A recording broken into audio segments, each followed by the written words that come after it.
Good. So we have that running. Then I think everybody can now see my screen. So guys, yesterday we were looking at this. We've done this question yesterday. The idea here was just to see how if you heat water or any other liquid, or what happens there in terms of kinetic theory. And we've looked at that very well. Okay, so that part is sorted. I don't need to worry too much about that. And then, yes, we looked at the descriptions around there. We've done these questions on organic chemistry. Then we have looked at this piece as well. And then, what was the last question? Yes, this question. We also answered this question. We showed the graph. And then, did we do this question? We just started with it, isn't it? Did we look at it? Yeah, we did it. Okay, so we have to continue here. All right. Is this where we have to continue? Yes, okay, sir. Guys, listen. I will name this a chemistry, just chem 2. Yeah? I will just share it on the group now. Let me just quickly share it so you also have these questions. And then after the break, we're going to look at more of the older papers. These are the most recent papers, I think 15, 16, 17, 18, and 2019. After the break, we'll look at the older ones like maybe 2010, 2011, 2012, and so on. Okay, so that's the order of the day. Okay, so just make sure on your groups, did you receive the papers? Yes, sir. Just double check there. Are we all there? Did you all receive the papers? Yes, sir. Okay, yes, sir. Good. Yes, sir. Good. All right, so let me just do this. Sir. Yeah. Okay, sir, is it possible if sir sends the other papers, the paper 2 on the group now? So I just tell my dad to print it now. So when we're having our Zoom classes later, I can have it in front of me. I can do it during break, man, just not now. Okay. Yeah, just maybe during break, because I have to go and find them somewhere first before I can share them. My computer is not very organized. But anyhow, just give me a second. I also just want to send this somewhere. Just give me a second. Okay, so let's just share this to some of our young friends since I'm on that group. Okay, so there we go. All right, so guys, we might also have some guest learners that can join us today. That's okay. So we're gonna start. Just put your list on this side. So this is from 2018, as you can see at the bottom of the page, question 6.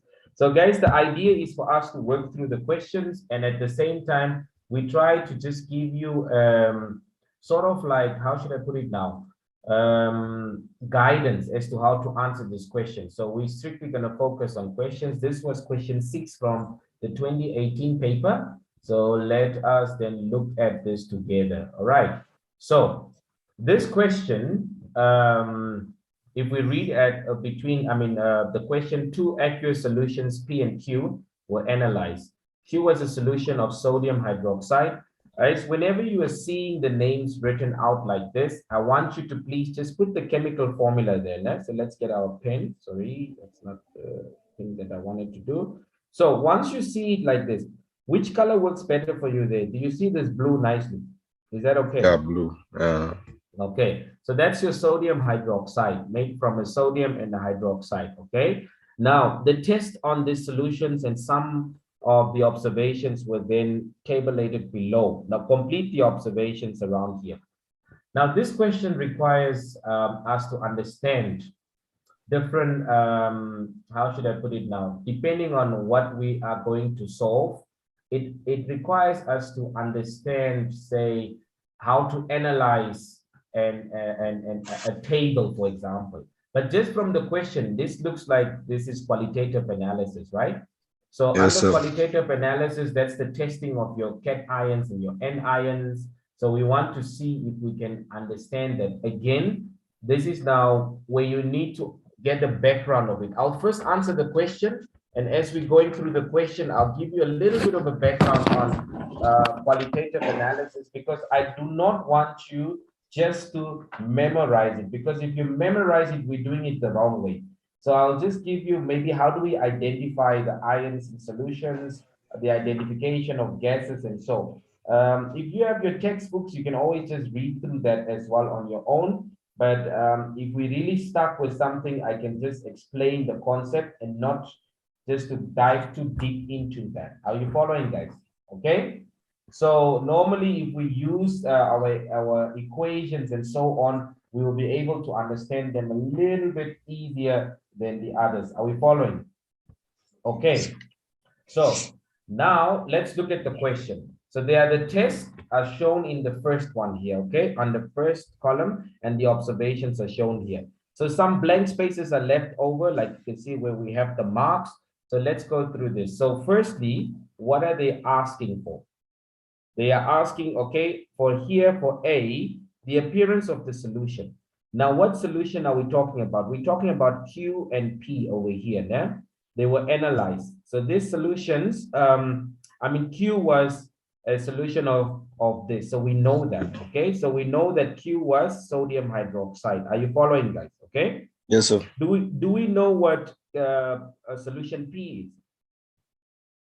I think it's maybe zinc or aluminum. Okay, what makes you say that? So they are the only two that gives out a colorless liquid when you add them to whether sodium hydroxide or the what is this, ammonia. Okay, it could be, but let's look at this. What other information do we have? We don't know what P is, but we've got the pH of P, right? So what does that pH tell you? That P must be some basic solution, right? It must be some form of a base. Base. Yes. So we know that it's some form of a base. So it could most probably be a metal with an oxygen, okay, or say a metal with an hydroxide. Are you following? Now, like this magnesium is just an example I'm taking, yeah? All right, you Yes, could sir. have had an X or a Y, or it doesn't matter, as a placeholder. So we have that idea. Now let's go here. They are saying that the universal indicator paper was used to test the pH of each of this solution. pH of the P solution was reached there. So the pH of that solution was what? 11. Now, pH of Q solution. How will you determine that pH? We know what Q solution is, isn't it? What is our Q Yes. solution? Q solution is our Sodium sodium hydroxide. hydroxide. So it's a metal with a hydroxide group. Are we following? So if we have to estimate, it can be anything between 12 up to 14. Are we following? Sodium hydroxide is a strong base. That's why I'm saying it should start from 12 up to that. Why do we say it's a strong base? Because it can dissociate completely altogether into that Come again, sir? hydroxide ion. It's a strong base because when you take sodium hydroxide and you dissociate it into its ions, it can separate completely. That's what it means for the definition for a strong or a weak base, or a strong or a weak acid, okay? So any value between 12 and 14. So 12, 13, 14 will be correct in this case. Are we all understanding, guys? Yes, sir. All right, good. Thank you very much. Oh, guys, those your friends are joining. There are over 7 people that are coming in now. Let's just give it a time, just a little bit, so that they can come in. Okay. Is my screen big enough that side? Yes, sir. Okay, good. Everybody that's joining us now, welcome, welcome. We're just continuing from where we left off yesterday. Okay. So now that we know the pH could be anything there, we go to the next question. Now we have to test, the test on solution P. So these are now tests that are only on solution P. So here, what happens now? We dropped, there are drops of solution P that were added to copper 2. Are we together? Your copper 2 sulfate. What is copper 2 sulfate? Here, something like this. Are we together? You could put the formula down there, okay? In a test tube. So when you add this to a test tube, what is going to happen? Then it will have a pale blue precipitate, okay? That's fine. Then the next soluble one is excess. Yes, so excess of that solution P was then added to a test tube, okay? So what happened? You did two steps here. The first one, and then you add the solution, okay? And then this will now become a blue or a deep blue solution that is formed. And the tests were going on like that, okay? Just on solution P. So you have all the results that you have over here, okay? Now we can see there's no question on that case. So we go down here. The next question here is now on D. Now test on solution Q. Now remember, hey guys, I'm hearing some noise. Test on solution Q. What is solution Q? We established that this is sodium hydroxide. Are we following? Okay. Now we're going to do a test on sodium hydroxide. Now listen, what I want you to realize is that if sodium hydroxide separates into the ions, it forms the sodium ion and it forms the hydroxide ion. So when you are testing ions, you'd be testing them separately. So if you are testing for cation ions, you'd consider only the sodium ion. If we are testing for the N ions, we'd consider only the hydroxide ion. Are you following, guys? Are we all together? Yes, sir. Okay, so that's the idea. So please know that you need to separate these things. And we said that we need to know that table as we are testing for our cation ions and N ions. Are you following? Okay, Yes, sir. So this is what we start with. So the next thing now is to say that the experiment that we have now in C was repeated with the solution Q. So what are we talking about? This same experiment in C. Step 1, step 2, step 3 was repeated, but instead of using P as your solution, now we're using Q, which we know as the sodium hydroxide. Okay, then they are asking us the following question. Okay, so the first one, after you've done this, okay, was repeated for this. All right, so then the second part, let's just look at the questions first. The second part of this, sorry, let's just get a thing to write with. Then the experiment, I mean, in C Rom 2 was then repeated on solution Q. So the first step and the second step was done. So what they want to know is if you use sodium hydroxide as your solution Q for the first step, what will the observation be? And if you use, the step 2, if I could put it for Rom 2, on solution Q, which is your sodium hydroxide, what will the observation be? First, let's understand the question. Are we all together, guys? If we understand the question, just give me a thumbs up. We just want to understand what is required from us.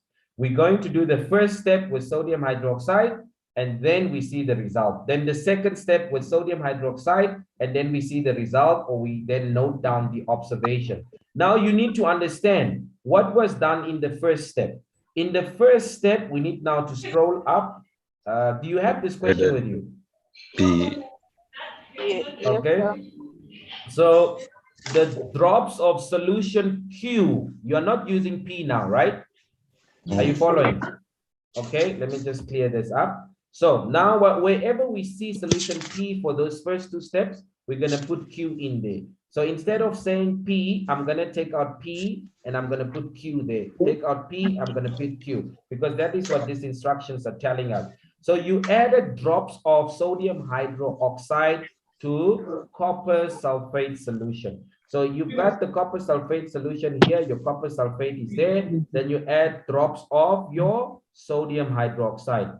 Now already, just from that reaction, it's not what they're going to ask you, right? They ask you for the, hey guys, I'm having some background noise there. Where is that coming from? Okay, Moses, is that you? There's always people talking around there, Moses. Okay, so what is going to happen? So basically, you're going to have a reaction between sodium hydroxide and then your copper sulfate. Are you following? So at the end of the day, if this separates into the ions, right? This positive ion, this negative, this is now your 2 positive, this is your 2 negative. So the sodium will go and attract this one. So the products here would now be your sodium sulfate, and then you would have your copper hydroxide, just the main product. This is what you might have. Just bear that in mind, so that it makes it easier if you have to explain. But the test for this will have a blue precipitate. Yeah? So for the first one, what we'll have here is that you will form a blue precipitate. Let me just put it down. Here it will form a blue. I'll just abbreviate the precipitate as PPT. Blue precipitate is formed. Okay, that's the first one. There we have it. Okay, and it is insoluble. Okay, so we need to know this from our table. Whenever there is copper involved, in most cases we've got that blue over there. Guys, somebody is moving too much. Gina is moving too much over there. All right, so guys, let us find our positions. We sit still. All right, and then the next thing now is for the second test. What did they do in the second test? Let's look at that. In the second test here, what they did here is that in that experiment, okay, the first one was repeated, but instead of using your copper sulfate as your solution, now you are using an aqueous aluminum sulfate. Okay, so aqueous meaning that there is some form of your H2O in there, and then you've got now your aluminum sulfate. Okay, and now instead of using the copper sulfate, they actually explain that. Now, what is going to happen here? You are going to use what? There you're going to form a white precipitate. So here you're going to form a white precipitate. Okay, and this white precipitate is soluble.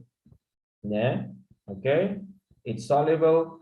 All right, so and you also form a colorless solution. So there will also be a colorless solution. That's why we've got 2 marks here. Now, what do we mean with precipitate? So if you mix these things in a beaker, look at this over here. If you mix them in a beaker, what's going to form is at the bottom, you will have solid pieces that are white in color. And that is now your white precipitate. But the solution here on top, the solution here will be colorless. Colorless. Are you following, guys? All Yes, right. sir. So that's what we'll have. Now 1 mark for that and the 2 marks for mentioning the white precipitate and mentioning the colorless that you have here. Are you following? Yes, sir. Okay. So everything I've written in there is what we'll put here. Your A, wherever we had A. Okay. Okay. Oh, sorry. This is another question. Why is it labeled A? What conclusions can be made about solution P? Now remember, solution P had a pH of 11. So that's the most common what is this we can make out from here. So we would say that the solution P is basic, right? So we'll say that this is basic. That can give you 1 mark. And based on the tests that were done here, what do you think we will have here? What solution is this? Does it contain copper? Okay, to some extent, yes, but copper is not really basic. You know, when we're talking about basic, we need to look at some sort of a metal with the OH or any metal with an oxygen or your ammonia. Yeah? So these are the possible ideas we have here. Now, based on those tests, okay, listen, guys, based on those tests, what do you think we will have? Look here, you have added copper sulfate to it, and then at some stage you are adding your aluminum, so the 2 would come here, aluminum sulfate. So you might look at the 2 metals there, but look at the sulfate that you're adding over here, right? Are we together? Yes, sir. All right, so in this test, it's very difficult because here you also now need to add the nitric acid, okay? And then you have your silver nitrate that were added to P, and there was no visible change. All right, so in that case, you look at that final, hey, guys, please. Look at that final part over there, yeah? And then you try to see what's going to happen there. If they say there's no visible change, so it's almost like you need to really know that table, and sometimes you also need to look at what you're given and how you can then sort of like, for me, in most cases, it's almost like a guess. So, but this guess is an educated guess. Yes. Capoeira is asking if sir can allow her to unmute herself. Oh, sorry, guys. Sorry. Let me take off that. All right. Thank you for that. Does my text box cover the screen? Do you see any coverage on the screen? Maybe I can put the text box here and then I can have my screen so I can see. Yeah, I've actually allowed everybody to unmute themselves. You are able to unmute yourselves. Try again. Allow participants to unmute. No, but you can unmute yourselves. It was already on, or does it not allow you? Okay. Yes, Capoeira, your hand is up.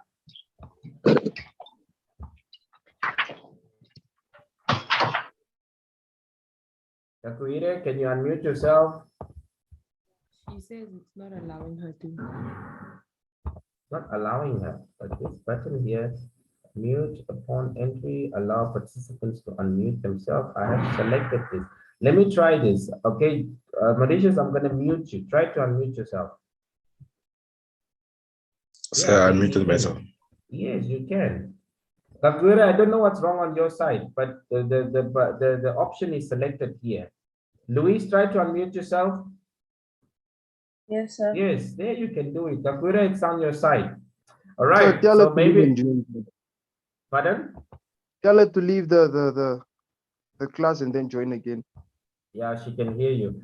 All right, maybe she can try that. All right, so in this case, Luis, your hand is up. The question is? Sir, I don't understand why a white precipitate is formed at D number 2. Pardon? I don't understand why the white precipitate is formed at D number 2. Okay, let's look at what we are having, okay? So we are having aluminium sulfate.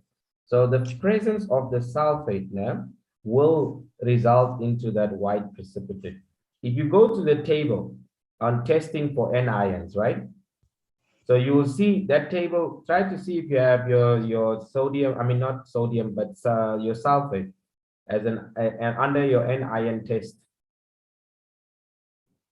Yes, sir.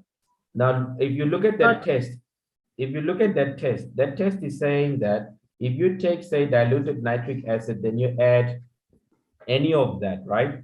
So what is the result there? Look at the test result. So the presence of that sulfate will create that white precipitate. Does it make sense?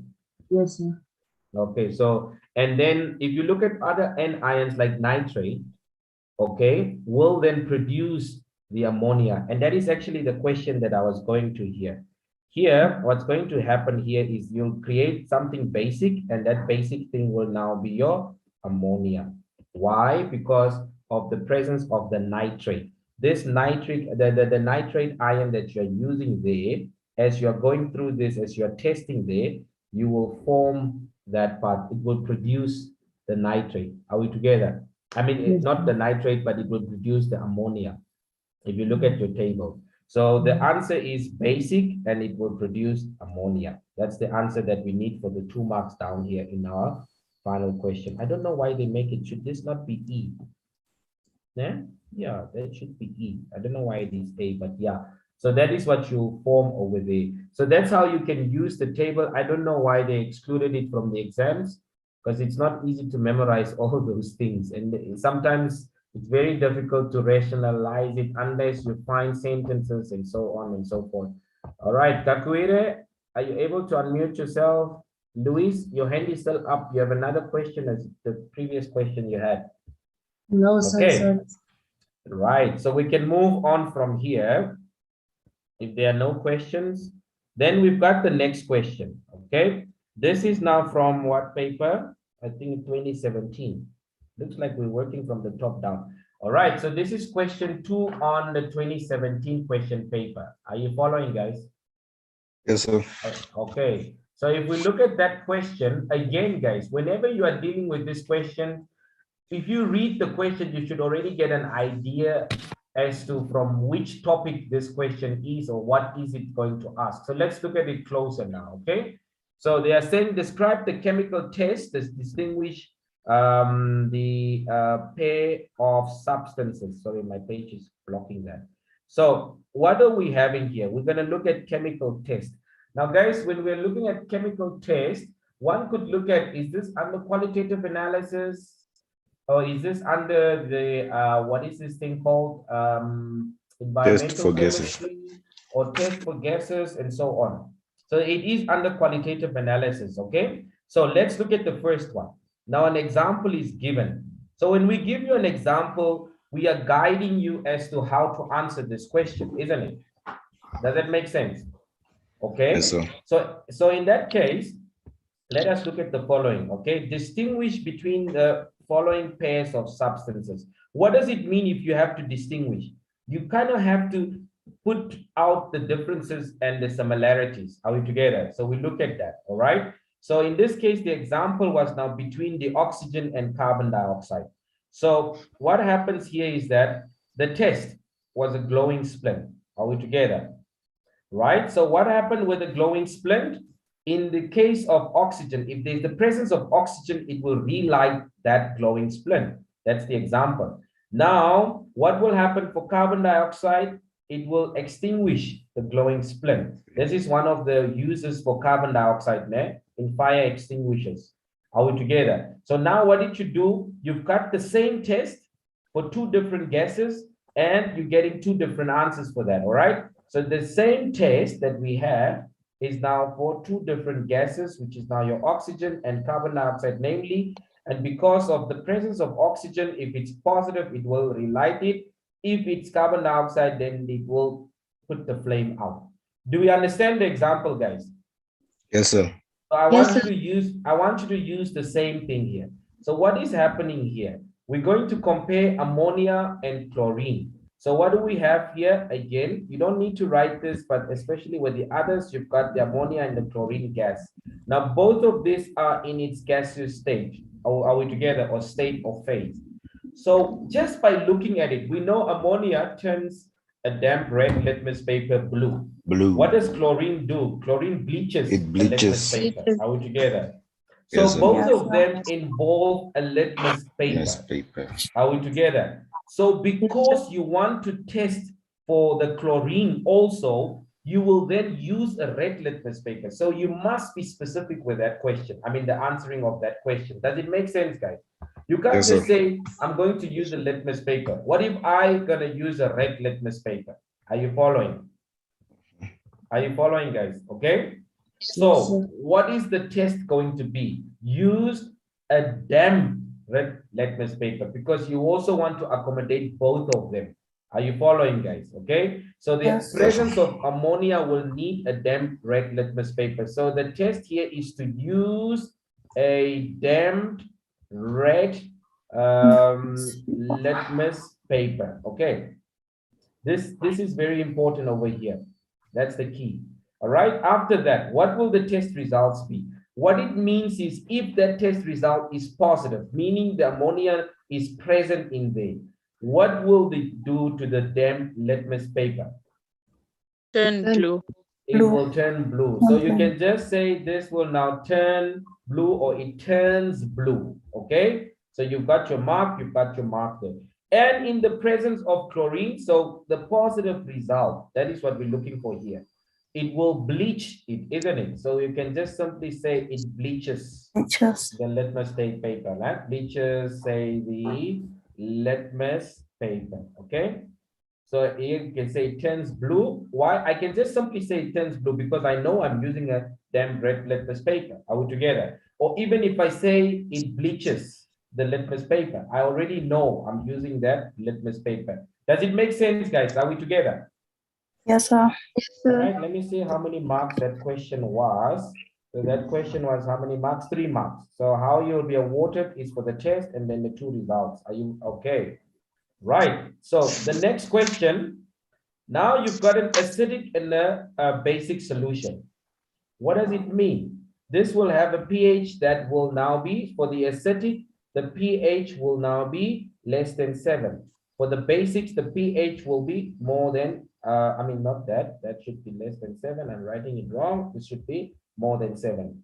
All right. So what will your test be here, guys? Sir, only be the scale. Yeah, no, the results you can get from the pH scale, but the test. Remember, you are look at what you are testing. Isn't it a litmus paper or something? Okay, you can look into the litmus. other Yes, or the universal indicator. The universal indicator will be the best one to use. No? Are you following? Yes, sir. All right. So if you put a universal indicator is a solution. So it's almost like if you have this over here and this, so you've got two solutions in here. One is that. Let me just do it like this so that it looks more realistic. So we'll have some reddish stuff over there, and for the basic it will be that. So what you do is you'll put some drops of the universal indicator in both of these, right? So if this is an acid, it will turn red or oranges altogether. And if Yes, it's a sir. base, then this will turn blue, purples, things like that. Are you following? So you know on the pH scale, in the middle, we've got a neutral solution, or neutral ones will be green. So the stronger they are, between 0 or between 1 and 4, those are more red. Then they become a little bit orange, and then they become green. The ones that are weak bases are normally the ones between, say, 8 up to, say, maybe 11. So those ones will be more bluish, and then it becomes like almost like a purplish as it gets stronger. Please just look at your colors now. So what are we going to use? The best thing to use here is use a universal indicator. The fact that they say universal, it's like you can test for both the acid and the base. It's universal altogether. What will the results be? It turns what? Red. Are we together? Maybe orange could also be, maybe if it's a weak base, I mean a weak acid. And then this one, it turns what? Purple. It turns purple, or you can say it turns blue. Any of that could be looked at. Okay. So other indicators that could be used, the metal orange and all those. Let's say, hey, Moses, what is going on there? All those could also be considered there. Okay. All right. So now we've got that. So the final question here is to look at a double and a single bond. You see that? So this is from organic Add chemistry. bromine water. Yeah, boy. Hey, this guy is really ready for that, man. Use your bromine water. What was the other alternative we spoke about yesterday? Potassium Potassium manganate. Yes, potassium permanganate. Yeah? Yes, not potassium manganate. We write it as potassium permanganate. Yeah. All right. So the manganate, we need to be specific there, since it's a transition metal, something like that. So guys, sometimes they can say, for you to test the difference between whether the organic substance is having a double or a triple bond, one could use bromine water, or alternatively, right? What else can be used? So it's always good to also know another alternative, right? So normally, you know, the color that we will have here is starting from the purple. Once I was talking to some of you, to colorless, yeah? Yes, sir. Okay. Here, if we use the bromine water, the B for brown. So what will happen? It will turn from brown to colorless. Perfect. Okay, so brown to colorless. For this one, it will also be the same. Look, I'm writing bromine here. Will remain brown. I'm not correcting. It's a Yvonne, don't mess around on my screen, please. Yvonne, please. You are a guest learner here and you are already misbehaving. We shall put you out if you don't behave. Ne? Yvonne? How are you, Yvonne? Don't be shy, Yvonne. Hello, unmute yourself so let us greet you. Okay, Yvonne doesn't want to. Okay. All right, so anyhow, let's quickly accept Kenneth to come in. So that's the idea. So brown to colorless, the result here for that would be brown to colorless. What about the result for the single bond? It will remain brown. The same. No Remain the effect. same.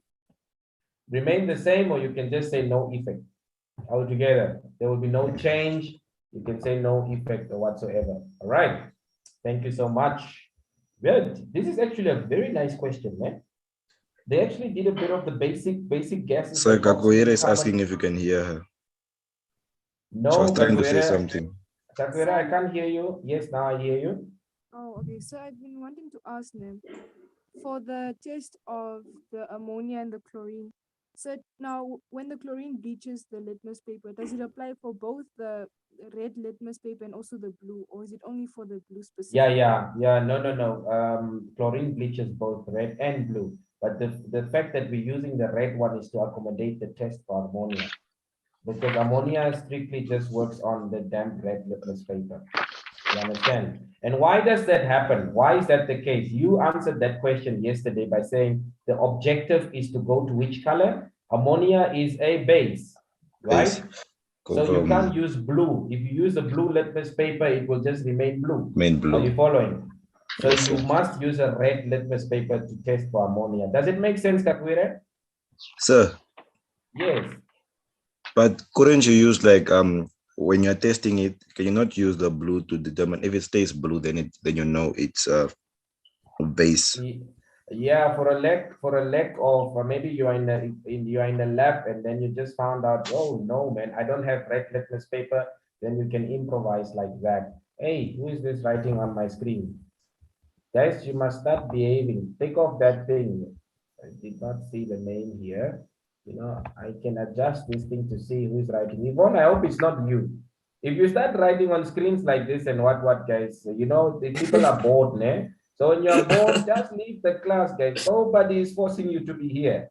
Just leave the class, ne? Democratic right we are having, guys, okay? Please, don't be bored, okay? So let me take that off. So we have that. Okay, so yes, Mauritius, it's actually a good question. So sometimes you have to improvise because you've got a lack of resources and so on. Are we together? So if there's Yes, only sir. blue available, since chlorine can do both blue and red, it's fine. You can do the blue. Are you following?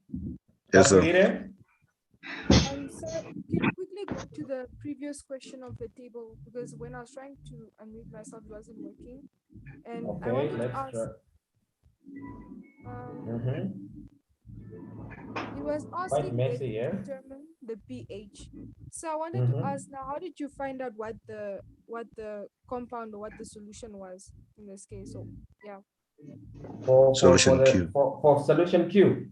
yeah, in P, how did we determine what the Yeah, was? remember Solution Q was already given. solution Q was already given up here. Okay. You see, they are telling us that it's sodium hydroxide. Yes, sir. So that's how we determine its pH. Since sodium hydroxide is basic, it can be anything between 12 and 14 since it's a strong base. So we know that part. The conclusion was for solution P. So solution P we did not know, right?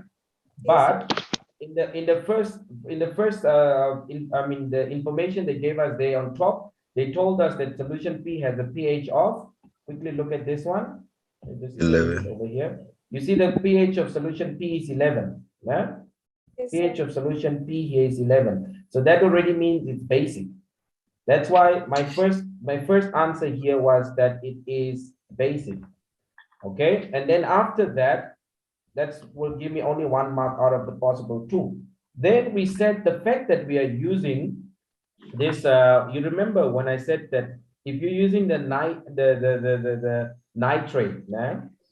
Yes, sir. Okay, so in your test, if you have your table in front of you, you go to the anion test. Can you see the anion test? Yes, sir. Look at Yes, the sir. nitrate. The test will say you add what? Sodium hydroxide, right? Then Yes, sir. aluminum So if you foil. add the sodium hydroxide, what happens? In the result, ammonia will be produced. So if you add in the presence, so what that thing is telling you here, Kakuire, is in the presence of, say, the nitric acid, right? You add, so that will now be your anion. Are you following? So if that anion is present, you will produce, the result will be to produce ammonia. Since it's basic and we know the ammonia here is basic, therefore we will produce the ammonia. So that will now be your second mark. Does it make sense? Yes, sir. Thank you. Okay. All right, you're welcome. Let's then go over this one we've done. Guys, I like this question because it really, the only thing I might have added to the question is just to say, sorry, I want my pen. Is, you know, we have done the different test of gases, right? So the question showed me oxygen, there's carbon dioxide, there's chlorine as a gas, there's ammonia as a gas. Are we following? The only gas that's not here is just hydrogen, isn't it? Yes, So the sir. hydrogen, and the fact that hydrogen is like you need to bring in a lighted or a burning splint, and it will have a popping sound. So I've got 4 out of the possible 5 gas tests. Here I go further. There's a test between acids and bases and a little bit of organic. The organic test is only this that they can possibly ask you. And then for the acids and bases, also that. So this is actually a nice summary for the entire gas test, and especially for the gas test. Are we following? Is that clear? Guys, I would please like you to just put your Sir. names, right? Yes. Sir, Mm-hmm. go back. We said for the what is this? For the universal indicator, it will give what for the acid? The acid will turn red. Or Or orange. Yes, and the base will turn purple. Or blue can Or also be blue. accepted. Thank you, sir. Is that fine? Guys, please, I ask you, please put your real names with your surnames there. Like Mauritius, just put Mauritius with your surname. Leah, just put your surname there. Muranda, just put Cornelius in front. It just helps me with my data keeping. I can always go back and retrieve the statistics of this meeting. It will show me exactly what time Mauritius came in, what time he was disconnected, and when he came in. So if the meeting was for a total of 180 hours, Mauritius was only there for 82 hours. You understand what I'm saying? But I will still get your, I can still get your real name from your email address that you use to link or open up this Zoom account. So I'm not going to chase out anyone. Leah, please put your surname there. Alice, please just put what you're going to write tomorrow on your question paper, like des or days or however you want to pronounce it. Please put it there. Janice, I hope I say that. Janice, put your real name there. I mean, your surname, add your surname there. Luther, please put your surname there. We don't want your trademark. Moses as well. Nathan, just complete your surname there. Nathan, I, and then R. Guys, I don't know who is R. Can you unmute yourself, R? R has been joining us for some time, but I don't know who is R. Maybe Burpa. Okay, Saya, put your surname as well. I will just come back 5 minutes or so as I'm teaching. When I remember, if your surname is not there, I'm going to remove you from the group because I want to have data, guys. Okay, data is key. So again, thank you, Simeon, for changing. Chance, put your surname. Des, I'm gonna say it again. If you don't change, I'm gonna remove you. Georgina, that should be Muela. Muela, change please to your surname and your name. Kenneth, please write your name correctly and your surname there as well. And then Lily, thank you for doing that. So Lily should be Leah, I think. Lucas, put Ipinge there, please. Ndafa, put your surname there. And R, again, I think R would be the first person that I'll remove because we spoke to him so many times or her. Right, so let's continue, guys. The next question. Luckily, we sort this out. These are only chemistry questions. Guys, listen. We can go until 1:30 because I want you to at least have, say, an hour and a half to show up for your exams. Please make sure you come at least 20 minutes before the exam or 30 minutes so you have adequate time to get in. So we can go if you are pushing, just have a short break and that, but some people really request for breaks. I wouldn't mind just to go straight without a break, but anyhow. So question 2 here, I mean, not question 2, but question 4. So again, why are you laughing, Mauritius? I can't remember platform Uri. Uri and Belinda, those are my break people. No break today. Okay, so here we are still dealing with question. I mean, I think it's still the 2017 paper, question 4. So here Peter investigates the speed of thermal decomposition. So thermal decomposition, you are using heat to break down, say, a reaction or whatsoever. Now, so here we've got 3 known metals. So he's got the known metals with carbonate. So what's going to happen here is metal A will be with carbonate. Are you following, guys? Okay, metal B will be with carbonate. Metal C will be with carbonate. So these metals that we're talking about over here, we don't know what they are, right? So we might have to test them. Are you following? So since they are metals, most probably this would boil down to the cation testing, because once they separate into the cations, then we know that it's a metal because they lose electrons, positives dominate, they become a cation. Okay, we know those basics. So here we've got the metal carbonate A. So we start with A. So that's the metal. So all these ones we have on this side are my metals. Are we all together? All right. And then we are heating this because we're using thermal decomposition to heat this. So we've got this one here, the metal with the carbonate which we're heating. So because of the presence of the carbon dioxide, when it starts to decompose, we'll form carbon dioxide as our gas. So this gas is then going into the lime water. So the presence of carbon dioxide will turn this lime water milky. Are you following, guys? Okay. Yes, sir. So that's the basics. If you read these questions, if you study them, look at how much you can extract from the opening statement that we have over there, as well as the supporting diagram, or maybe a table or a pie chart or whatever they give you there. Né? Okay, what happened now? Are we still there? Oh, sorry, guys.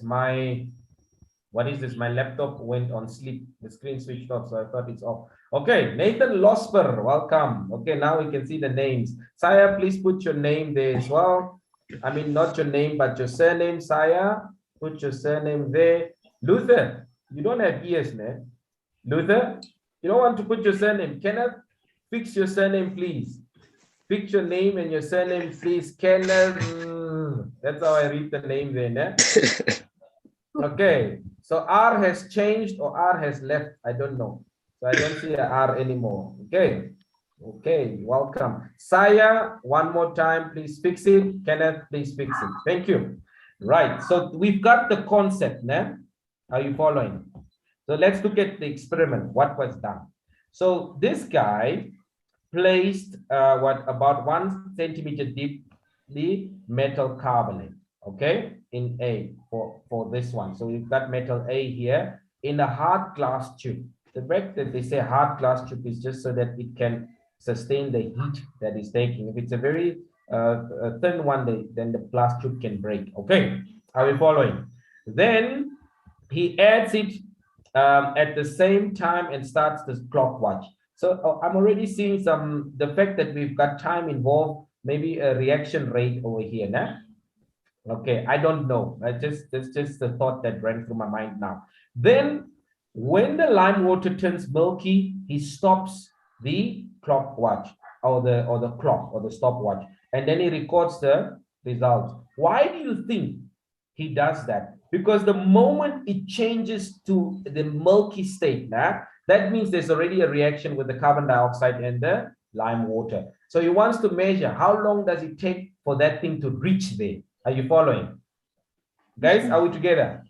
All right. Yes, sir. And then, do you see what I'm doing? I'm psychoanalyzing each point over here. So it kind of like puts down the concept, not psychoanalyze, but let's say scientific analysis. We're not psycho. So here, we also then record the color change. All right. So then we see how does the color change. So immediately, guys, if we have this color change and so on, we're also thinking now of our cations, because cations will tell you whether it is a green precipitate, brown or red, brown or white. So this can already tell us that we're going to be dealing with cations from the metal carbonate. Okay. Then he repeats the experiment. So he repeats all these 4 points above with the metal carbonate, the metal B, and then the metal C. And then he makes a conclusion to on ease of the decomposition. What does it mean? He makes a conclusion on how easily those 3 metal carbonates are decomposing. Now, the easing of that will be determined on how fast that reaction took place between the carbon dioxide and the lime water. Guys, are you following, guys? Does it make sense? Okay. Yes, sir. Yes, sir. Yes, sir. Thank you. All right. And that's the idea behind that. Okay. So if there are no questions on the concept, we can go on. So now in this first part here, we've got all the metals that we are using in the carbonate. And then in this one, it says that in the time that it took, the time taken for the lime water to turn milky. Are you following, guys? So this, they also show you that that time is in seconds, okay? All right, are we all together, guys? Yes, sir. So Yes, sir.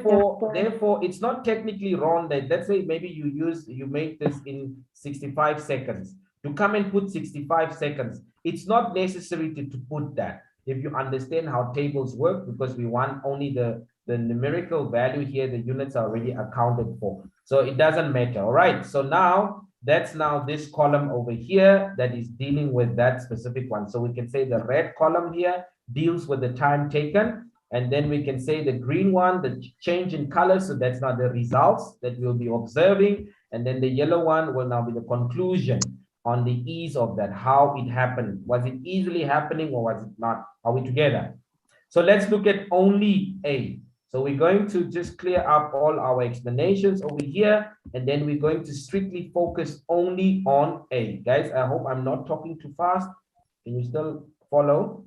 Okay, so now, let's see, because we need to now look at this, the unknown, right?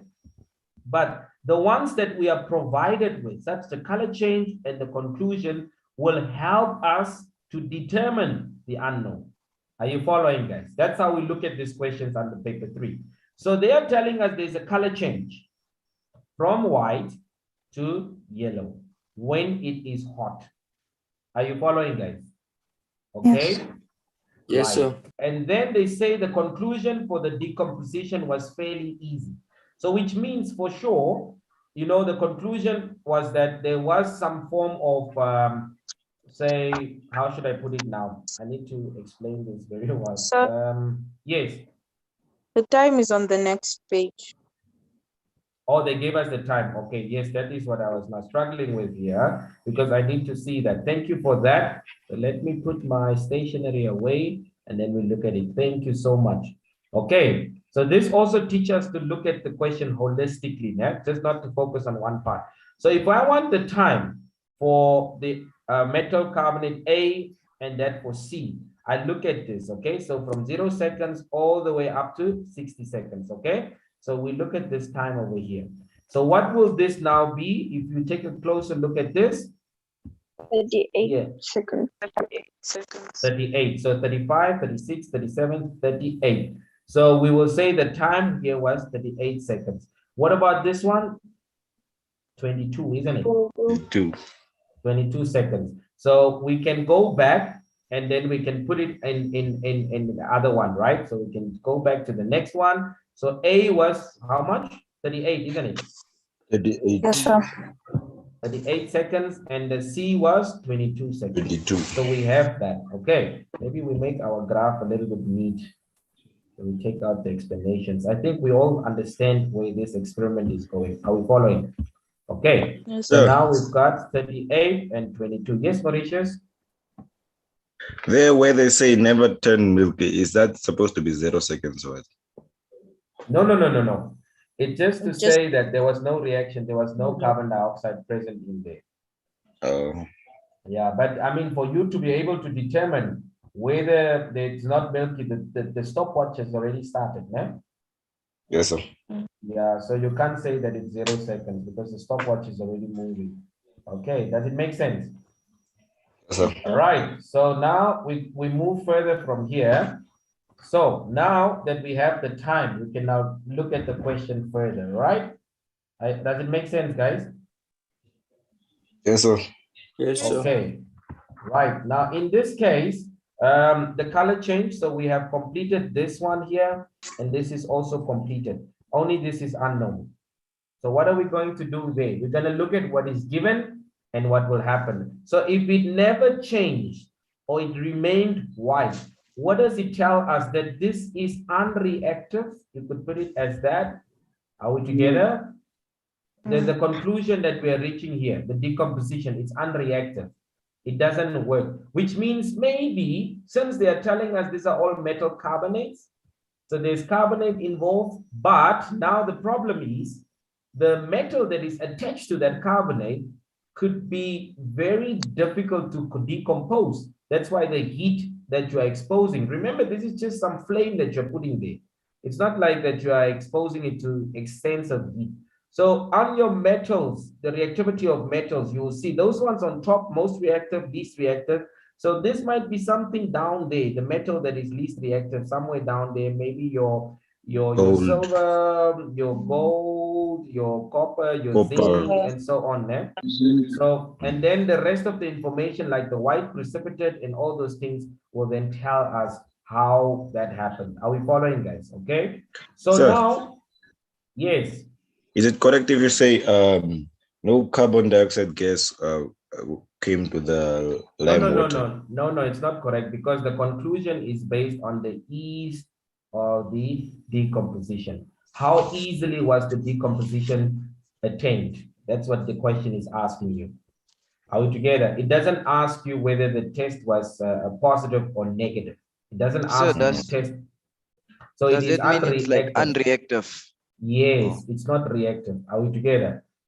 That's why I put unreactive there. You could use not easy because it's talking about that. You could say not easy, could also work. You could use very difficult, or it's hard to break down, or whatever. But unreactive is just so conclusive, man. Just then you sound like a real scientist there. Okay.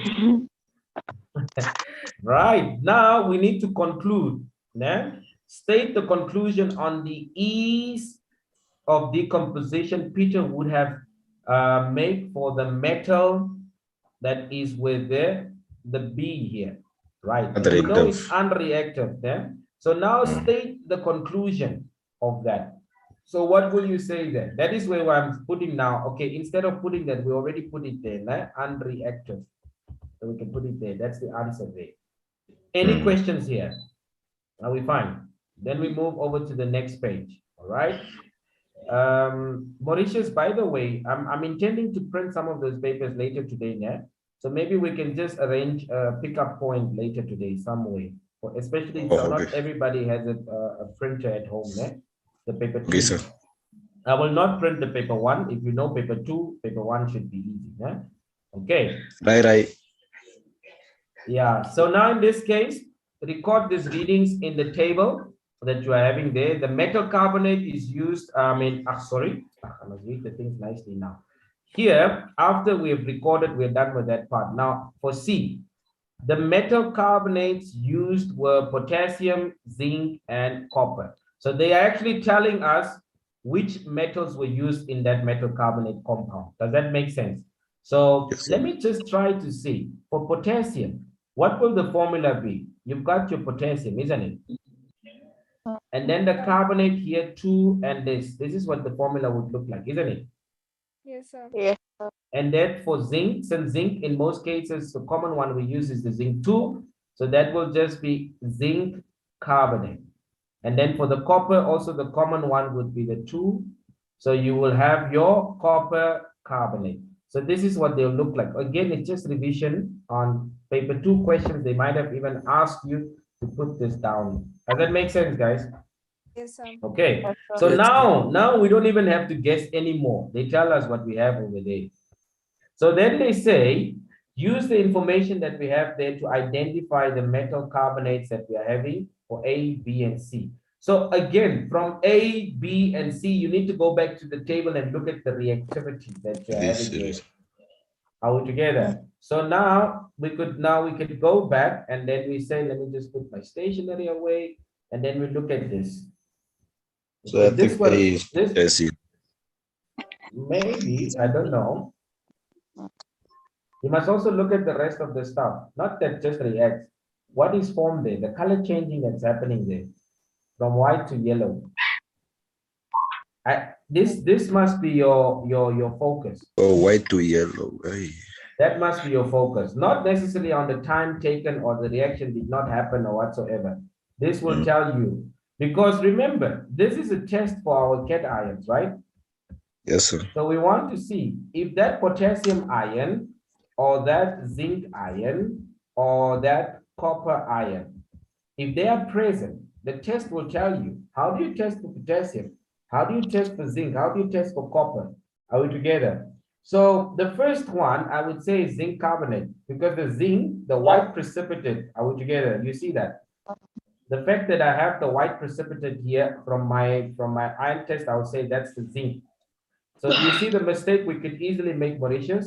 So the Yes, first sir. one, we would say that would have our zinc. What about the second one? Potassium. Why are you saying it's potassium? Because it remains white. Yes, there's also the test we can use for that. So you are correct, that's potassium. So we can take out the reactivity series, kick it out of the window, nah? Because we now have the color changes. So if that is potassium, then obviously the other one will now be your copper. Are we following, guys? Yeah, But isn't copper like under what is this? Is one of the elements on the reactivity series that's below? Like the reactivity series is low. go to the ions. You are not testing the ability of this thing to react. You are testing the ions. Yeah? So the ions are already separated. Go to the what is this thing called? Your test for ions, and go and check for copper. Copper will turn a dark blue solution. Yeah? Copper. Yes. Light So blue. green to black. Look at the Oh, I results. see. Yes, see, that sir. gives us a way that it's copper. Okay, does it make sense? Sir, Yes, So they must give us this table in the exam. I hope so. Yes, man. sir. but the what is this? Your syllabus says you shouldn't be given, so they will definitely not give it to you. Let's just hope. Let's just hope they don't ask qualitative analysis. Isn't it? Yeah, so I hope the ones you remember will be there. So Kakuire, your hand is up. sir, can you hear me? I do. Okay, so I wanted to ask now, because for now the metal carbonate A, it's saying here white to yellow when hot. So it doesn't, Mhm. okay, so because I was wondering the yellow most, like in terms of now when you're linking it to now the qualitative analysis, it most says it's iodide. But then now that's what's Mhm. throwing me off, because now I'm like trying to understand now which one is What is iodine? So Iodine is like what? Is it the N ion or a cat ion? it's an it's an anion. anion. Yeah, so we're testing for cat ions because we're dealing with metals. So that should give you the confidence to say it can't be iodine because it's not there. Because I mean on the flame test and so on, that's something else. So let's say, for example, remember in that the fact that it remains as a white precipitate, and we said that is I mean for the second one, potassium, né? You might not have potassium on your testing, but you've got your copper and you've got your zinc.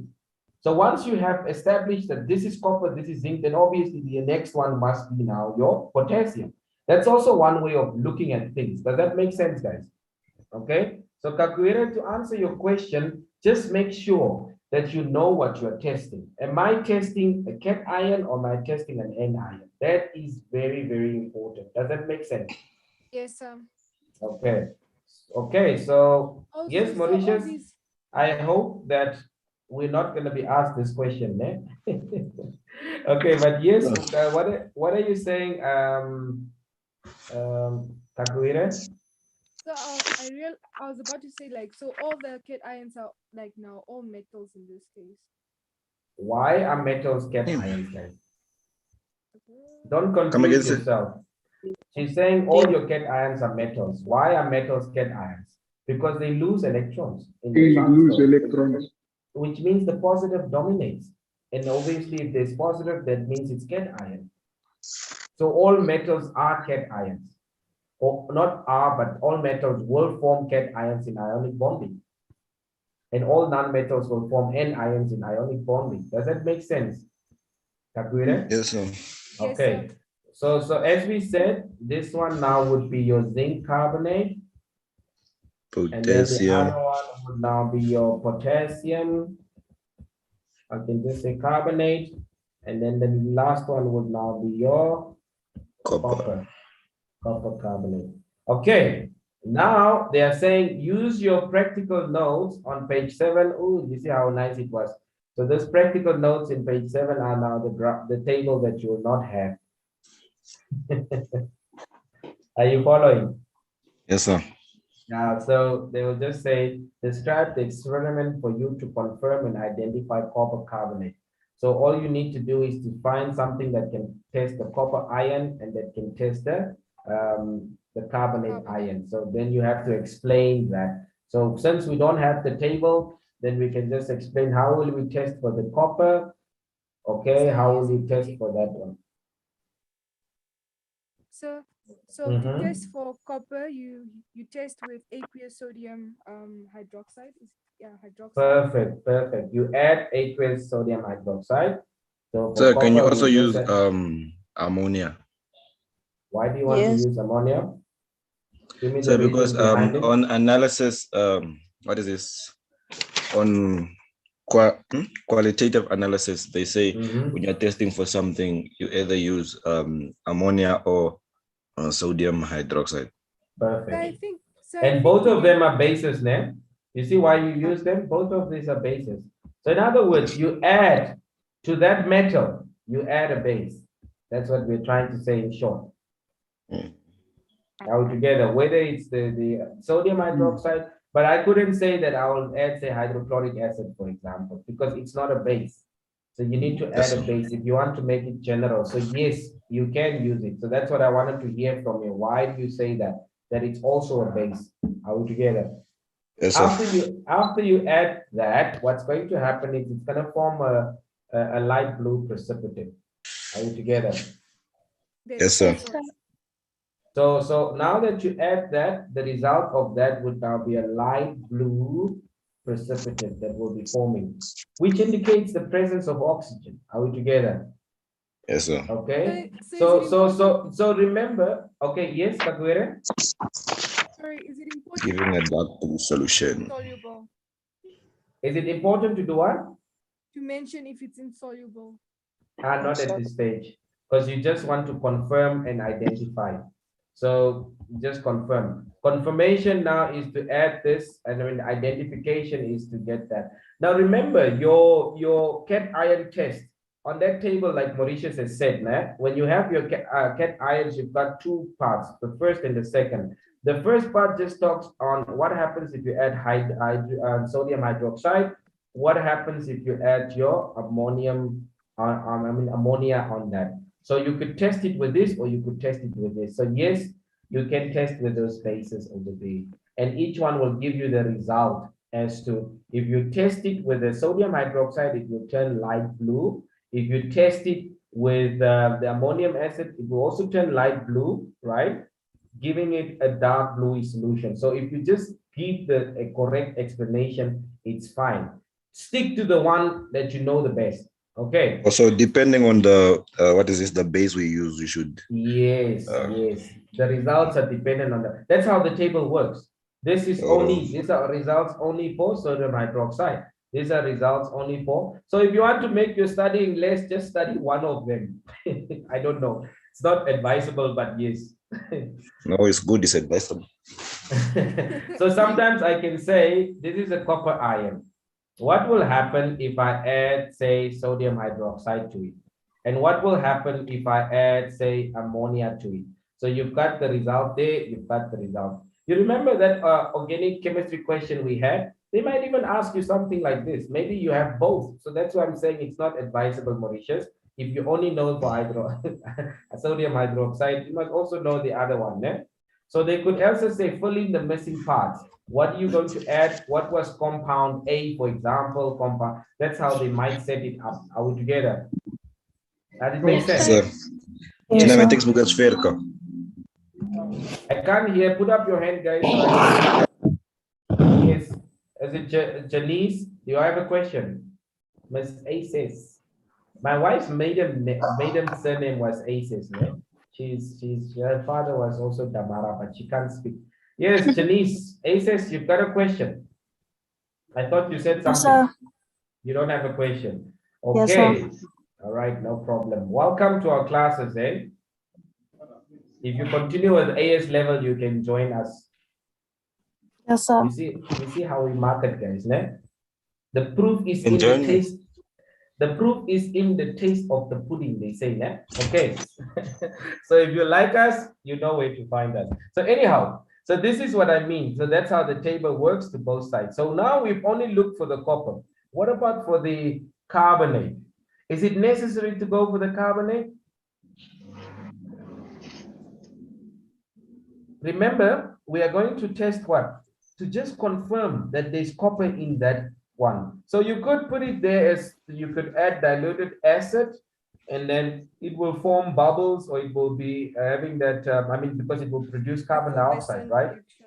Yeah, the effervescence will happen. So the main aim is on the cation. That's what we're testing. Are we together? Because Yes, we've sir. got the metals. We want to distinguish between the metals Sir. that are present there. Yebo. You said on the table, the first one is it the sodium hydroxide? Yeah, I don't know whether on the table is the first column or the second column, but look at the heading So up there. it's the first column. Yeah, look at the headings on the table. The first one will say Doesn't cations, it? and then doesn't it? No, look at the ones for the cations. You've got your Oh. cations, and then the heading next and the next column will have effects of, say, aqueous sodium hydroxide or aqueous what is this, ammonia. Look at the headings. That's how the table works, né? Now, sir, Mm. and for the N, what is this anion? There's no, you don't add, what is this? No, they just said the anions just as a test, and then the test is been specified in each column there. So for the first one, maybe it's you add whatever, or you put nitric acid, or you put diluted acid. If they say diluted acid, it could be hydrochlorics, soda, I mean sulfuric acid or nitric acid. Are we following? Yes, sir. You have the So- table with you. You have the table with you, isn't it? Let's see. Don't I have the Yes, table sir. here? I'm not sure. I thought I had. So the they showed table it in the here. other page on that question. No, I took it out from the questions. Okay, I don't know. Yeah, I don't have it here. So I might have taken it out. But I mean, sometime I can just show you how the table works. But I believe you understand how the table works, isn't it? Yes, sir. Yes, sir. Yeah, so the next question is now Peter's teacher advised him not to include lead carbonate in part of his experiment. So the teacher advised him not to do that. So they want to know, why did the teacher tell him not to do that for 1 mark? What's the If it problem was with too lead? What is the lead problem carbonate with lead? is poisonous. It's poisonous, okay? So you could say that this is toxic, or you could say that this is poisonous, right? Carbonate Yes. Poisonous. I hope I'm writing it is correctly. toxic. Poisonous, or simply just say that it will be harmful. So for 1 mark, you can say any of those. Okay, does it make sense? Yes, sir. Okay, lead is not good for the environment. Okay. All right, that's why lead is actually the best electrode that you can use, but it's not good for the no, not lead. I'm thinking of something else since I'm seeing the P. The lead would now be your PB and your platinum.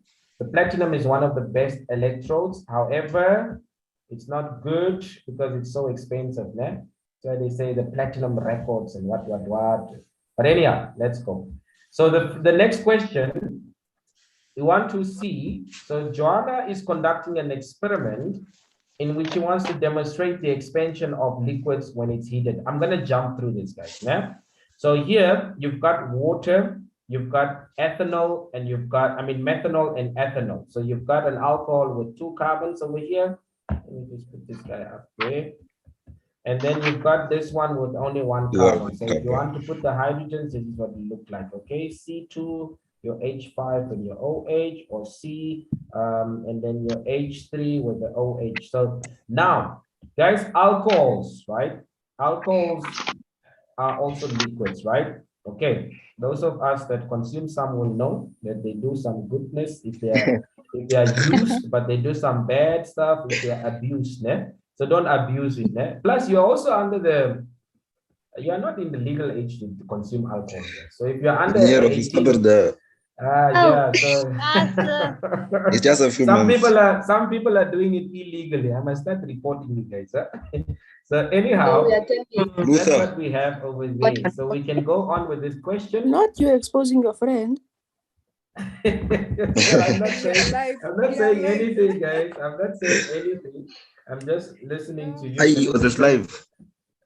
the hours are consuming. Yeah, well, brah. Some people are consuming illegally, but anyhow, so you've got a metal rod to stir, so that's what we have. So this thing would maybe go around 360 to make sure that it's distributed evenly, the water bath, the temperature around there. Then you've got the capillary tubing. So as soon as this water, you see the concept is this, guys. As soon as the water, okay, as soon as the water. So I'm even sitting with a Jan Moore jacket, guys, when I was teaching the, yeah? So this looks like this school is close to my heart. Now my wife is teaching me. Jan The Moore school is close ENC, to your wife. something like that. No, my wife actually got there. I mean, I was there before her, so maybe I paved the way as the head of the house. Yeah? All right, that is now God design. But anyhow, let's get back to our physics lesson. So what will happen to the particles is that Chemistry. look here. When I talk about my wife, I go between one. She makes me nervous. So makes my heart skip a beat. But anyhow, so we heat now. Guys, take pointers. So when that happens, then you will go through there and it will expand. So you will compare the expansion levels as to how far they rise in the same amount of time. So you make the testing fair. Are you following? So that's more or less the concept. So again, there will be kinetic theory that will be involved there. Maybe KT. So they tell you these different things. I'm not going to spend a lot of time on this question, guys. Are you following? Okay. Yes, sir. So since we did some of this yesterday on kinetic theory of matter. Now, so the question they are asking is, suggest the reason why you added blue drop of ink in the liquid. You might have colorless liquids, guys, and it's not easy to see how far it rises up in the capillary, right? So why do we add the color? To make the liquid show the- visible, no? Yes. Mhm. So you can say this is to make the liquid Level visible. no, just the liquid visible. Don't worry about the level first. Okay. Even if you put it, it's not wrong, né? Or Yes, sir. some of you can say to act as a locating agent. That might also be accepted, but just keep it simple, né? Then explain why the tubes are placed in the same stirred bath or water bath for fair To keep the testing, experiment né? fair. Experiment phase. Yes, so for fair testing, okay, or keeping the experiments fair, one of the other things is to ensure that they are all heated by the same heat, né? To ensure that they are all heated by the same heat. What does that mean? It means that So how many marks are those? Are that question? Is that question? Just 1 mark. Is it 2 marks? Yeah. So fair testing would be 1 mark. And what ensures that fair testing that they all get the same heat? That's the second mark. So please watch that. Thank you for asking that question or making that clear. So Jana observed that this is from paper 3, 2017. That's your code or the code that was used. What is your code for chemistry? It's 6111. Yeah, people don't know these things, but it's fine. Don't fill up your head with unnecessary. 117. That's correct. So anyway, let's go on. Okay, so that's for the NSCO. Yes. Okay, so Jana observed that the liquid levels in the capillaries dropped before they start rising. So they went down first before they start rising. Now, suggest an explanation for this. Why do you think this was happening? Is it not because of the liquid. Because of what? Expansion of the capillary tubes. Exactly. So the glass of the test tube, the capillary test tube, holds the liquid. Okay, it holds the liquid's expands first. Are we together? So that expansion of the liquid, it's almost like when you put it into there, so it will hold it first. So the glass is holding it. And then when you start, it will have a little drop and then will go up. So to put in good words, you could put something like this. You can say that the glass of the test tube, or the expanded test after heat was added. Yeah, holding the glass of that is holding, okay, that is holding the liquids that you're having there, more than one liquid, has to expand first. Expand first. What does it mean? When you get the heat is first reaching here as it's going to the liquid, also the glass. So if this was holding the liquid here, let's say the green part here, maybe we put a highlighter here now. The green part here was the liquid. So the glass will expand first when it gets the heat. So the glass will become a bit bigger. So it will maybe get to this size. So then it doesn't hold the water, that liquid in place, it will drop first. And then the liquid particles, because they gain kinetic energy, move fast, and then they will start to move up that new size that you have here. So the glass that is holding that will expand first before the real, the other part is starting. Does it make sense, guys? Is that clear? Yes, sir. Okay. Yes, sir. Good stuff. All right, so we can move on from here. Then they show us now the expansions as they happen. Okay. Now, as expected, the alcohols will have a higher expansion. They are not as the viscosity, the ability to flow for liquid. If you look at the viscosity of tomato sauce, like ketchup, if they use it the way they would say it, and you look at the viscosity of cooking oil, and you look at the viscosity of water. So water will have a lower viscosity as compared to tomato sauce. Water will flow easily. So the viscosity of alcohols, they are very thin. So they would move much faster. Are we following, guys? Is that making sense? That's what we'll have over there. Okay, that's to give you a background around it. So now the water shows you this level. If we have to read the levels, we'd have to read here by the meniscus. Sorry, I missed that. Maybe if I use a ruler, I'll get that. So we read here the meniscus. If it was graduated, doesn't mean that this test tube went to university. What does define a graduated test tube? Then you said it went to university. But anyway, it means that's now a nice chemistry joke. We just made up a joke. So this means that it went to university. Okay, who is this one? Is it Moses making noise again? Okay, but anyhow, so this was the initial level. So this is the different. There's altijd mensen wat bij jou geraas maakt, lozen. So that's what I'm saying. Is it you again? Meneer, is hij bij ek, meneer? Is hij ek? Is hij bij ek nie? Is hij bij ek so story? Is hij bij my nie? Jy moet begin reg. As jy nie weet nie, sal jy ken, né? Okay, but anyhow. So this is now the expansion that we see. And I think this might be recorded now also in a graph. So they show you that. Then they want you to use a ruler to measure the increase.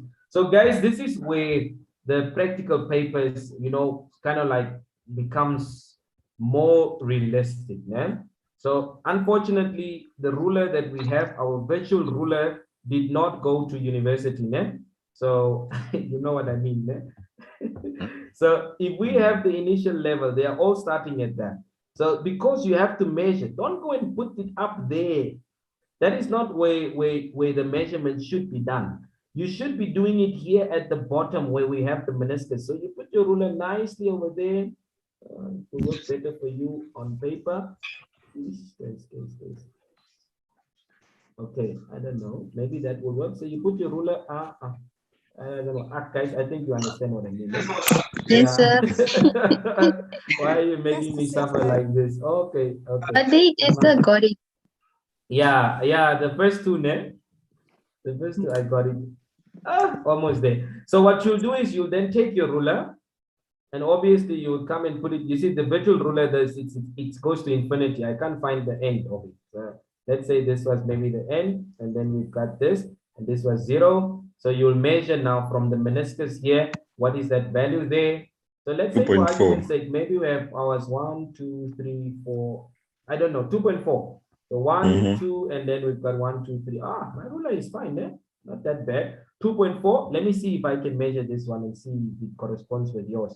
So mine here will now be 1, 2, 3, 4, 5. Say 5.8. 6. 6. Okay. Not too far off. So now measure that for us. So I can put my ruler away. So it will be 2.4. Please, the rest of you also confirm. So we don't just take Mauritius' word for it. Né? And then the ethanol will be how much? Meneer, ik lees op meneer zijn ruler. Oh! I thought What you is they were blame? measuring. Namasiku. Kendall Namasiku. Namasiku is also joining us now. Namasikwa. Is it Namasiku? Namasiku. Yeah, so we've got ethanol, please. Oh, you don't have the question there. Nope. Sorry, guys. Sorry. I thought I had the question. So we'll measure on a ruler here. Then we could maybe say 1, 2, 3, 4, 5, 6. Say maybe 6.8, 6.9 there. I see it more on 8 than 9. Okay, so we've got that. So 6.9. Guys, don't take this as our final answers. You know, this can even change as I am zooming in. Like imagine now I zoom in, how far will that be compared to something small like this? Do you understand? So, but they normally have a range. No, yeah, they will have plus minus 0.1. So they might accept, say, maybe your 6.8 or 6.9. But because it's going to be, the size will be different if I print it on an A4, or an A3 paper or an A5 paper. Does it make sense? Yes, sir. Okay. Kenneth, you just go to your name and then you just click there more or something, and there should be a renaming thing there. And you can just change it like that. Andreas, are you there, man? Can you hear us, Andreas? Yes, sir, I can hear you. Okay, great stuff, man. We're just making sure you're not dozing off, eh? I think you are more active online than in person, eh? In person, I think I bore you, eh? Okay, but anyhow, let's go on. Just So try we've by got all that. means. Okay, 3 o'clock is just When around the life corner, pushes you. guys. We must put in our best now. So ethanol expands more than water when heated. Explain the difference with reference to.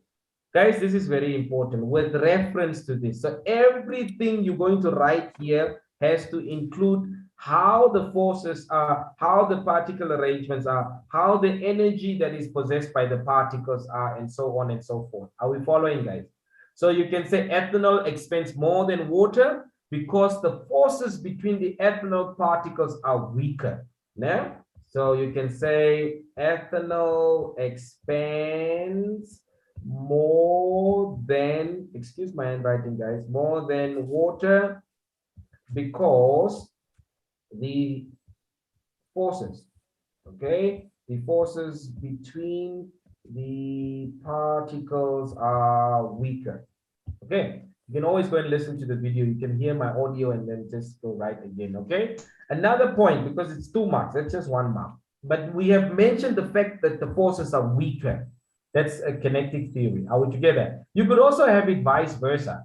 You could also say the forces between the water are stronger and then the others are weaker, blah, blah, blah. Now that you have mentioned that, how does that force break, the bond breaking affect the expansion? So then you would say allowing the particles to move further from each other than water. So ethanol expands more than water because the forces between the ethanol particles are weaker, allowing these particles to move further from each other than the particles in the water, or vice versa. You could also put it the other way around. Okay, I don't want to write everything here now because it will take time. Okay, now F, they are asking us use the experimental observation to explain how a liquid in glass thermometer works. So liquid in glass thermometer is what we use. There's the glass part of it, and then there's liquid inside, mercury or alcohol, whatever liquid we have there. So then we would then use that as our liquid. So they are talking about the thermometer. Explain how this concept works. The same thing. The moment it just receives your body heat, this particle starts to expand, and then the raise to that to say, oh, this guy is still 37.5. So he was just faking that he's sick because he doesn't want to go to school or to work. Yeah, so fever is not there. Yeah? But anyhow, how will you explain this? The volume of the liquid in the thermometer. Okay, so this is the thermometer and you've got the liquid in here. So the volume of that liquid, let's make it another color. The volume of that liquid in the thermometer increases or reduces or decreases at the respective change to the temperature. Maybe I should write this down. So I'm not saying it will only increase or it will only decrease, because the thermometer can measure cold temperatures as well as hot temperatures. Does it make sense, guys? Are we together? So here we will say that the volume, okay, of the liquid, okay, in the thermometer, let me say, spell it correctly. In the thermometer, yes, talk to me. So will it be correct if you say that the liquid expands when put in hot temperatures and contracts when measuring cold temperatures? Yes, it will be correct. It will be correct. Just another way of saying it. So the volume of the liquid in the thermometer increases, which means that it expands, and reduces, which means or decreases, reduce or decrease, either way, which means that now it contracts. Are you following? Just another way of you putting that. Are we together? Sure. Okay. So if that is happening, that reducing and what is at the respective, meaning whether it's cold or not, respective change. So if it's a cold change, it will go down. If it's a hot change, it will go up. Respective change in what? In temperature. Yes, Chance, you have a question? Does the liquid that they use in the thermometer depend on how do I say it?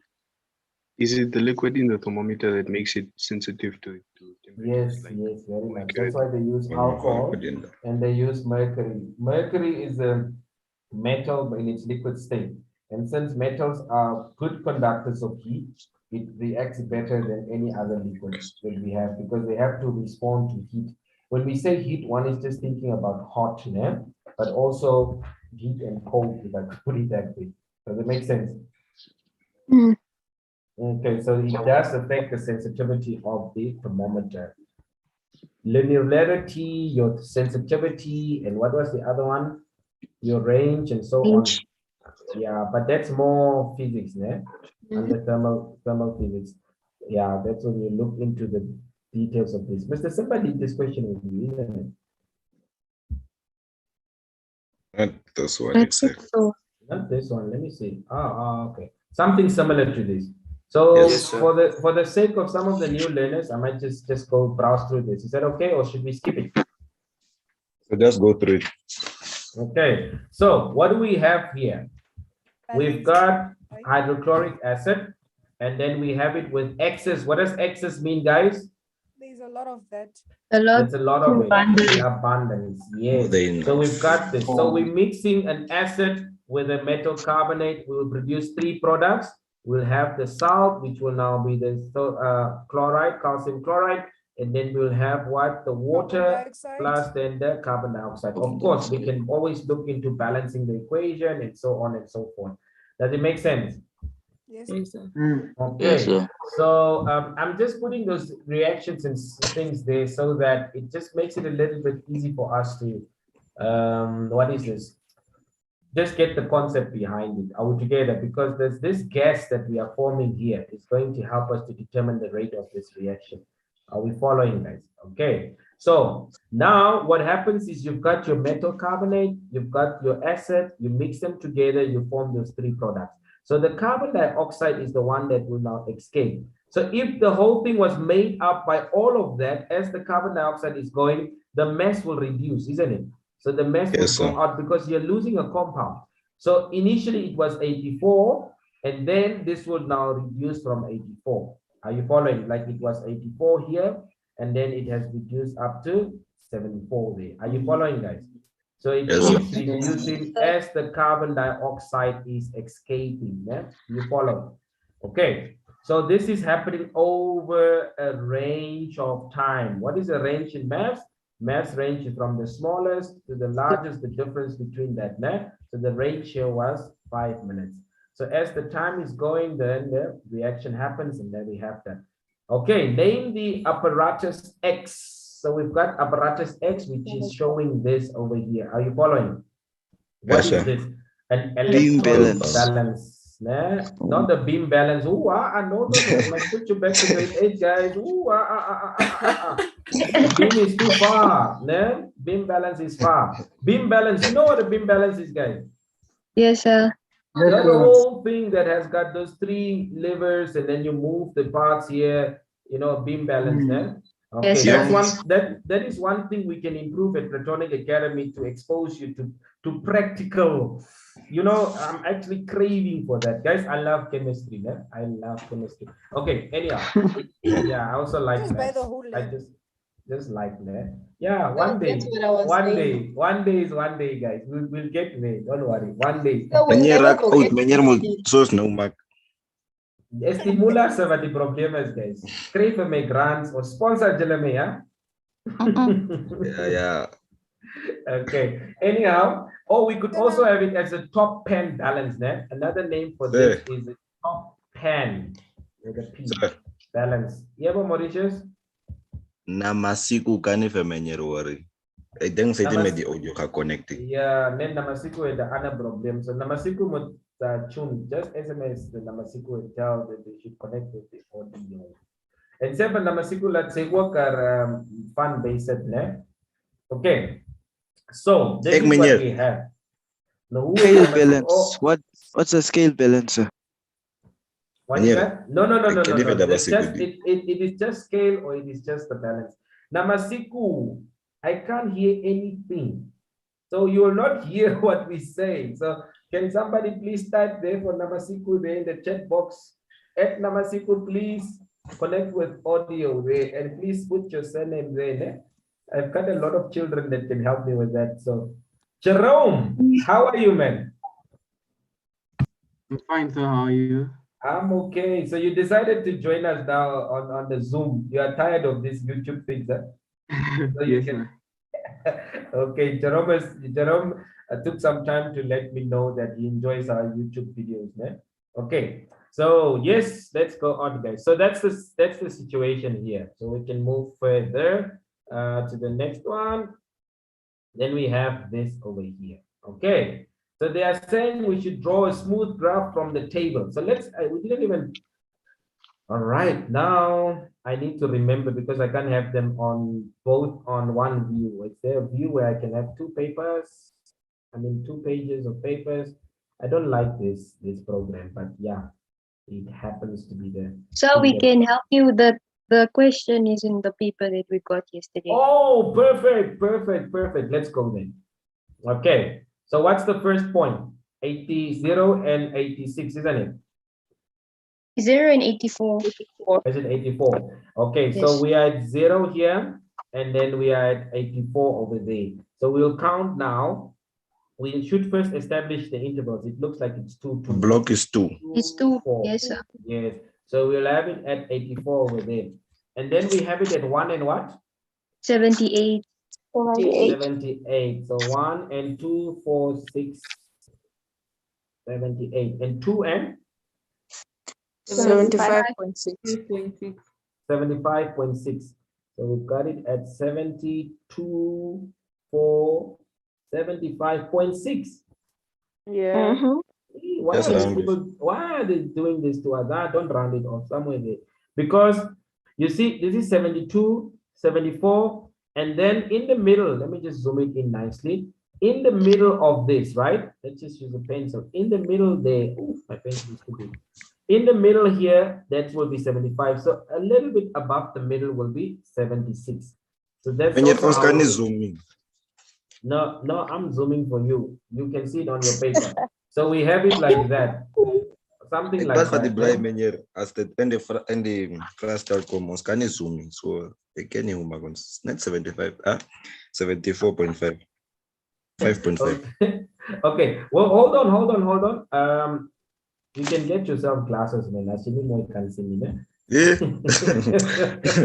Someone is getting older.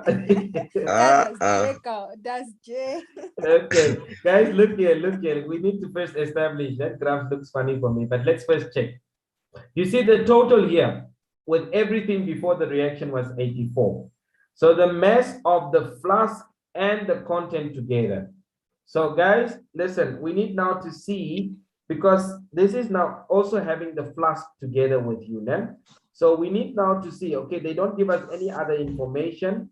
Maybe the mass of the flask. Let me see that we can only get that. All right, they don't give us, so we need to use it directly as it is. Are you following, guys? So what will happen here is, this is the mass of the flask and the content, because I was just strictly wanting to get the content only. Does it make sense, guys? So that I can just see that calcium carbonate plus then the hydrochloric acid, just the content alone. What is the mass of the content, and that without looking at the flask. But here, what they were actually supposed to do is to give us the flask so that we can just take that and minus it from here, so that we have the exact ones. Are you following? Okay, yes, but it's like they took everything together, so it's not actually a very nice experiment. What they were supposed to do is to put the flask on, just the flask, then they say re-zero. Then this will just go to zero, as if the flask is not on it. So whatever you add there will just be that content alone. They actually have a nice balance. Maybe they might even ask you how to improve the experiment. We don't know the questions there. But if we use strictly what we have, then those are our points so far. So you said this was now 75 point what? Oh, I believe 6. Somewhere there. And then after that? It's 74 point. On the 5. 0.5. 3 minutes. 0.5. So 74.5 is maybe somewhere here. And then? Then 74 and 74. Okay, so those ones are at least exact. So 74 and 74. So which means your graph would look something like this. You would start from here, just free-handedly, guys, free-handedly, it looks something like that. Okay, so from 74 here, that is when it reached completion. So you would see from 4 minutes already, when the graph is starting to level out now, because the next minute it will just continue like that. So just for the sake of explaining, normally this reaction would look something like this, and then the graph starts to level out straight like that. So when it starts to level up here, that is when the reaction that you're dealing with has reached completion. Does it make sense? Are we following, guys? Okay. So we also established yesterday, if you are using a catalyst or you are a little bit faster, this is what will happen. And then the much earlier state, it will reach completion. If it happens that you are like powder or so, if you're using bigger ones, it will just come to completion much later. So for the green one, the completion already starts from here. For the red one, the completion starts here. And for the blue one, it starts to level out from here. The blue one is at much later compared to the 2.5 minutes and compared to maybe 1.8 minutes or whatsoever. Does it make sense, guys? This is now the concept behind this question. Just for the concept, nothing else. Okay. Now that's what we have over here. So we've done this yesterday, so I think it's fine. So we have this situation over here. So now let's look at the questions. So use the graph. So we need to use the graph of the flask and the content. Okay, so it's fine. The fact that they say the flask and the content, maybe they even explain that. Yes, the mass of the flask and the content, so it's fine. We can use that. That's why they use it like that against your time. So after 1.5 minutes, or how, I mean, yeah, let me say 1 minute, 30 seconds. That would be somewhere here. They want to show on the graph, okay, how much mass was there. So what you do is, this is also very common in maths. You take your ruler at that 1.5 minutes, and then you're gonna draw a straight line until it touches the graph. And then where it touches the graph, you're gonna draw a line that is now parallel to the x-axis. Are we together? So this will now help you to now calculate what will that be over here. What is the unit there? So 72, 76. 76. 76 grams. Are we together? All right, so you will now put your 76 grams. What if they ask you the opposite? What if they say, use the graph to determine at the time at say 80, 76. no, say 80, when it was, the mass was 80 grams. So you will now go to 80, you take your ruler again, from 80, yes, then you draw a line again from there until it touches the graph, change it, that line is horizontal to the x-axis, and then that line would now come down here, and then you come and read here. What will the time be? So you need to find the intervals here, man. So there are 10 intervals in 1 minute. Are we together? Like is 35. So what about 0? 35 0, it would be seconds. 85, it would be 84 grams. Because at 0, you just come from 0. 0 in which sense now? 0 for this one. So you are at 0. So from 0, you will just draw a straight line up until it touches the graph, and then you read it. Does it make sense? Yes, sir. Okay. So it's the same thing. So that's just another way of asking the same question. Yeah? Now, oh, they actually asked it. The time it took for the reaction to finish. Okay, so so where is it finished? You have to go to where the graph starts to level out. So 4 you can minutes. check here, and then because you are using the graph, don't go and say 4 minutes because we're not using the table. Maybe your graph is not accurate enough, so you use 3 the graph. minutes, 30 seconds. From here. No, not there. Okay, because it starts to level out from here. It still has a curve here. You see that little curve there. Looks like I drawn my graph very accurately there. So this will now start leveling out from 4 minutes. Explain why the mass of the flask and its content decreases because of the carbon dioxide that is released. Are we together? Leaving. Yes. Yeah, or leaving. So how will you say the gas? You can say the gas, or if you are specific, you can now say your carbon dioxide or your CO2 escapes, man. So I think leaving is not a very good term. We can say it escapes. Because that is a guys, why am I getting a feeling that you do good in this thing, man? Okay, because we are really answering questions. I get a feeling you'll do good into this afternoon's paper. As analysis come. The Holy Spirit is talking there. So you must be calm, Holy Spirit. Guys, I prayed for you, I prayed for you. Okay. Thank you, sir. Thank you. So you know, prayer only doesn't work when other people pray for you. We don't. So me, I was thinking of fasting even now. Yeah. Yeah. Guys, fasting with prayer. That's when you get God's response, guys.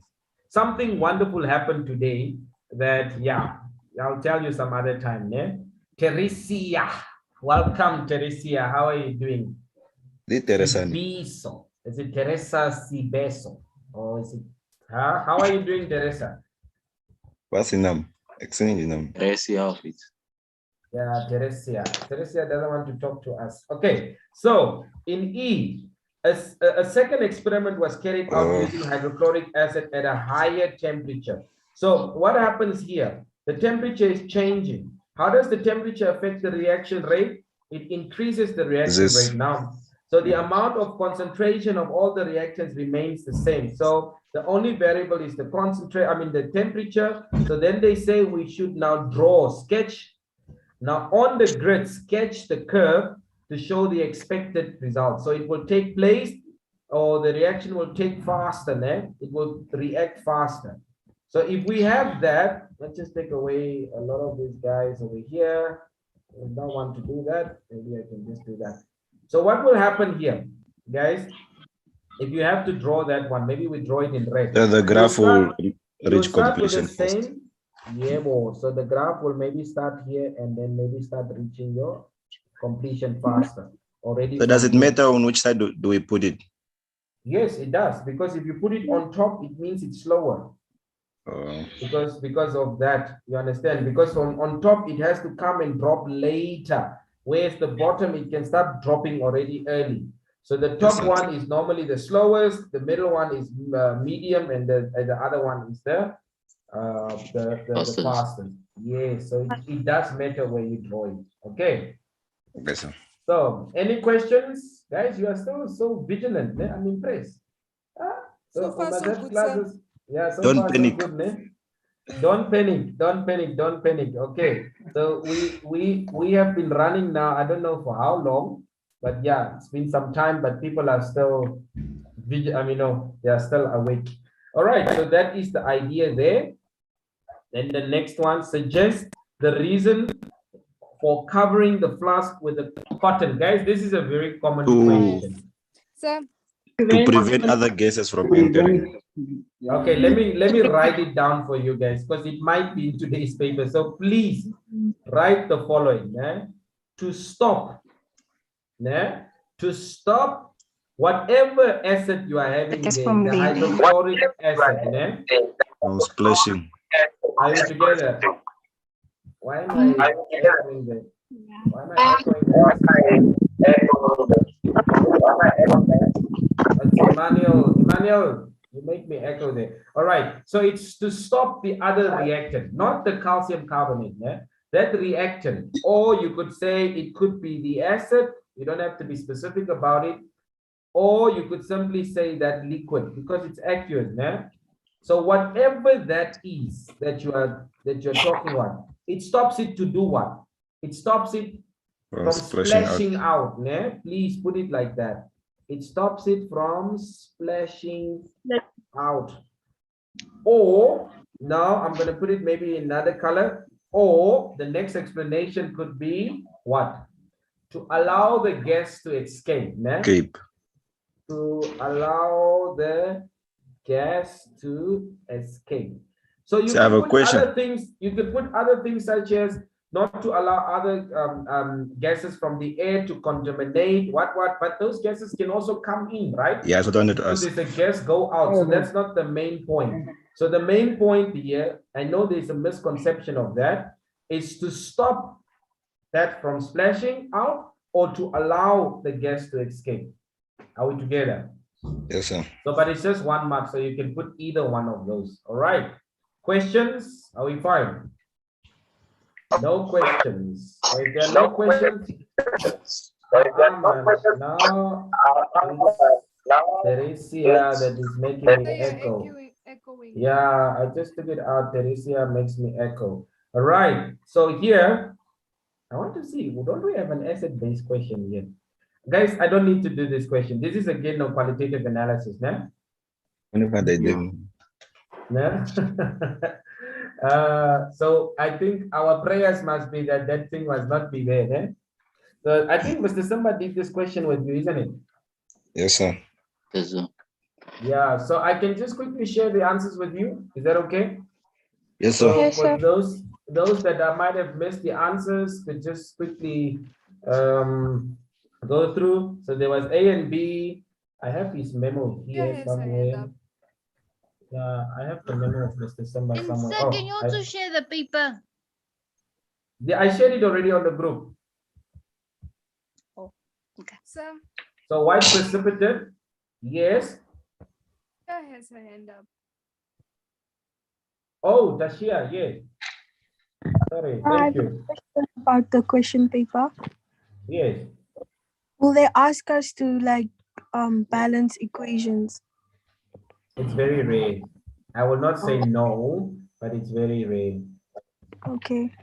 So and the mole calculation, it won't be there. We haven't even seen one so far. And imagine we're already doing past papers for the past 5 years. Imagine. So those are things you should not be worried about. I haven't balanced any equation yet, although I just elaborate a little bit to show you how it forms and so on. So are we following? So Kenneth, people are asking you to switch off your camera. Okay, Tashia, is that all? Sir? Okay, yes. After we write the exam in the afternoon, is it fine if we can go through a bit of stoichiometry? Yeah, no, we have to. We have to. We will actually focus on things that we did not really go through on this, like electrochemistry. It's not, you see, that's the other problem, guys. Maybe in the, later we might have to look at electrochemistry, because it's not asked in this paper, because I think it was not part of that syllabus. That's the only thing that is out here. And then we'll look at all other things under that paper. So what time did I say we continue from 6 o'clock? You finishing half 6:15, 4:15, maybe by 5, 6 you are home. From 6 to 8, most probably Mr. Samba will do that session with you, because I'll be at church from 6 to 7:30. And then after that, yeah, after that, I will then continue later, at least from 8 o'clock until 10 or 12, the maximum. I don't want you to sleep after 12. So then we will look at those things that we haven't touched, and also the way those questions are structured are much different from the way these questions are structured. Okay, so we will do that, Luis. So the answers that I have here from Mr. Samba's memo is that white precipitate, which is soluble in excess, giving a colorless solution. Guys, I don't need to do this. Let me just jump so we can just, because this is really very straightforward. You just need to know the table. Please go through this question. It might be there, we don't know. This question is the same question we've done now, just in a different structure. You start with 20 grams. As you are going, the grams or the mass is reducing. Okay, and as the mass is reducing, this is over time, after 4 minutes, after 8 minutes, after 12 minutes, you go there. Are we together? So this is what they show. Maybe they have shown with two, they can show with larger pieces, and then they also show with smaller pieces. So you can see the larger pieces are taking a longer, I mean, they're reducing from what? From 19 to 18, where smaller pieces are reducing from 18 to 16. So you see that they react faster. They're losing much more than compared to 1 gram. Here, and you can see they reach completion. Yes, they reach completion much faster, almost in the first 4 minutes, because it starts, I mean, maybe in the first 8 minutes, they already reach completion. So those are the type of things that we're looking at. Just a different way of asking the question, same concept. So here, they even give us the 2 tables, one for maybe the larger pieces. I don't know which is which, but they might specify. So we've got one now for the larger pieces, maybe the first one, I don't know. So and then they specify there. Yeah, they do. So they might even ask you, you see the missing pieces, like the 4 minutes, the 12 minutes, the 8 minutes, the 4 minutes, the 8 minutes, and the 12 minutes. Where are those missing pieces? How are you going to fill in this one over here and this one over here? All of this. How are you going to fill in the missing pieces? Where are they? It's on those balance or what, on the table. Previous one. They even tell you that these are the readings that you have got. So you can just take those readings here in terms of the masses, in terms of the time. For the larger pieces and for the smaller pieces, you take these readings, you take these readings, and then you go and fill the gaps. Are you following, guys? Yes, sir. Yes, sir. Do you have this question with you? Yes, sir. Good. So you can go and do that. I'm just going to guide you. So this could be a practice question. So once you're done, they even tell you that the mass loss versus against the time of the smaller pieces for that limestone was drawn here. So the graph that we see here is for the smaller pieces. And then we would then have to draw the graph for the larger pieces. Are we together? Maybe on the next page, that's what they're asking. They say use the figure to identify the experiment for the faster, blah, blah, blah. Okay, let's go back again. All right. So they just say the graph for the larger pieces are drawn. Oh, so this is for the larger pieces. Because I was almost confused because I don't have space to draw for the other one. So for the larger pieces is drawn here. So this is now the graph we draw there, the green one over here. Now on this graph, we need to plot for the smaller pieces. So what are you going to do? Where they specify that this is now the loss, which table is for the larger pieces there? You can figure out the first one, the smaller pieces. The loss of the mass. No, the smaller pieces. Which table is for the smaller pieces? It's on the first one. The mass of the smaller pieces on the first one. Okay, so then we'll focus on this table. You're gonna plot the mass. I mean, these are for the larger pieces, man. It's down there, just after the larger they pieces. put them. Yes, they put it there. Okay, so you will take the mass loss against the time. So the time will now be your x-axis.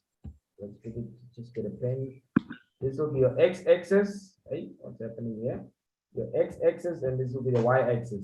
So you will plot that. So I can already see for the smaller pieces, it will reach completion faster. So if we plot it correctly, it will look something like this. Reach the completion much faster. Are we together? That completion that is reached will correspond with what time it reached the completion. So it already started reaching the completion here from 3.5 minutes now. Not 3.5, 3 minutes and 50 seconds. So you will go and look there, maybe somewhere here from 3 minutes and 50 seconds, somewhere. Okay, it will be between the 4 and there. So you will have the thing going up and then starts to do that. So the realistic graph would look something like the second one I've drawn now. Does it make sense, guys? It looks something like this. Okay, again, I'm just guiding, guys, just for the lack of time.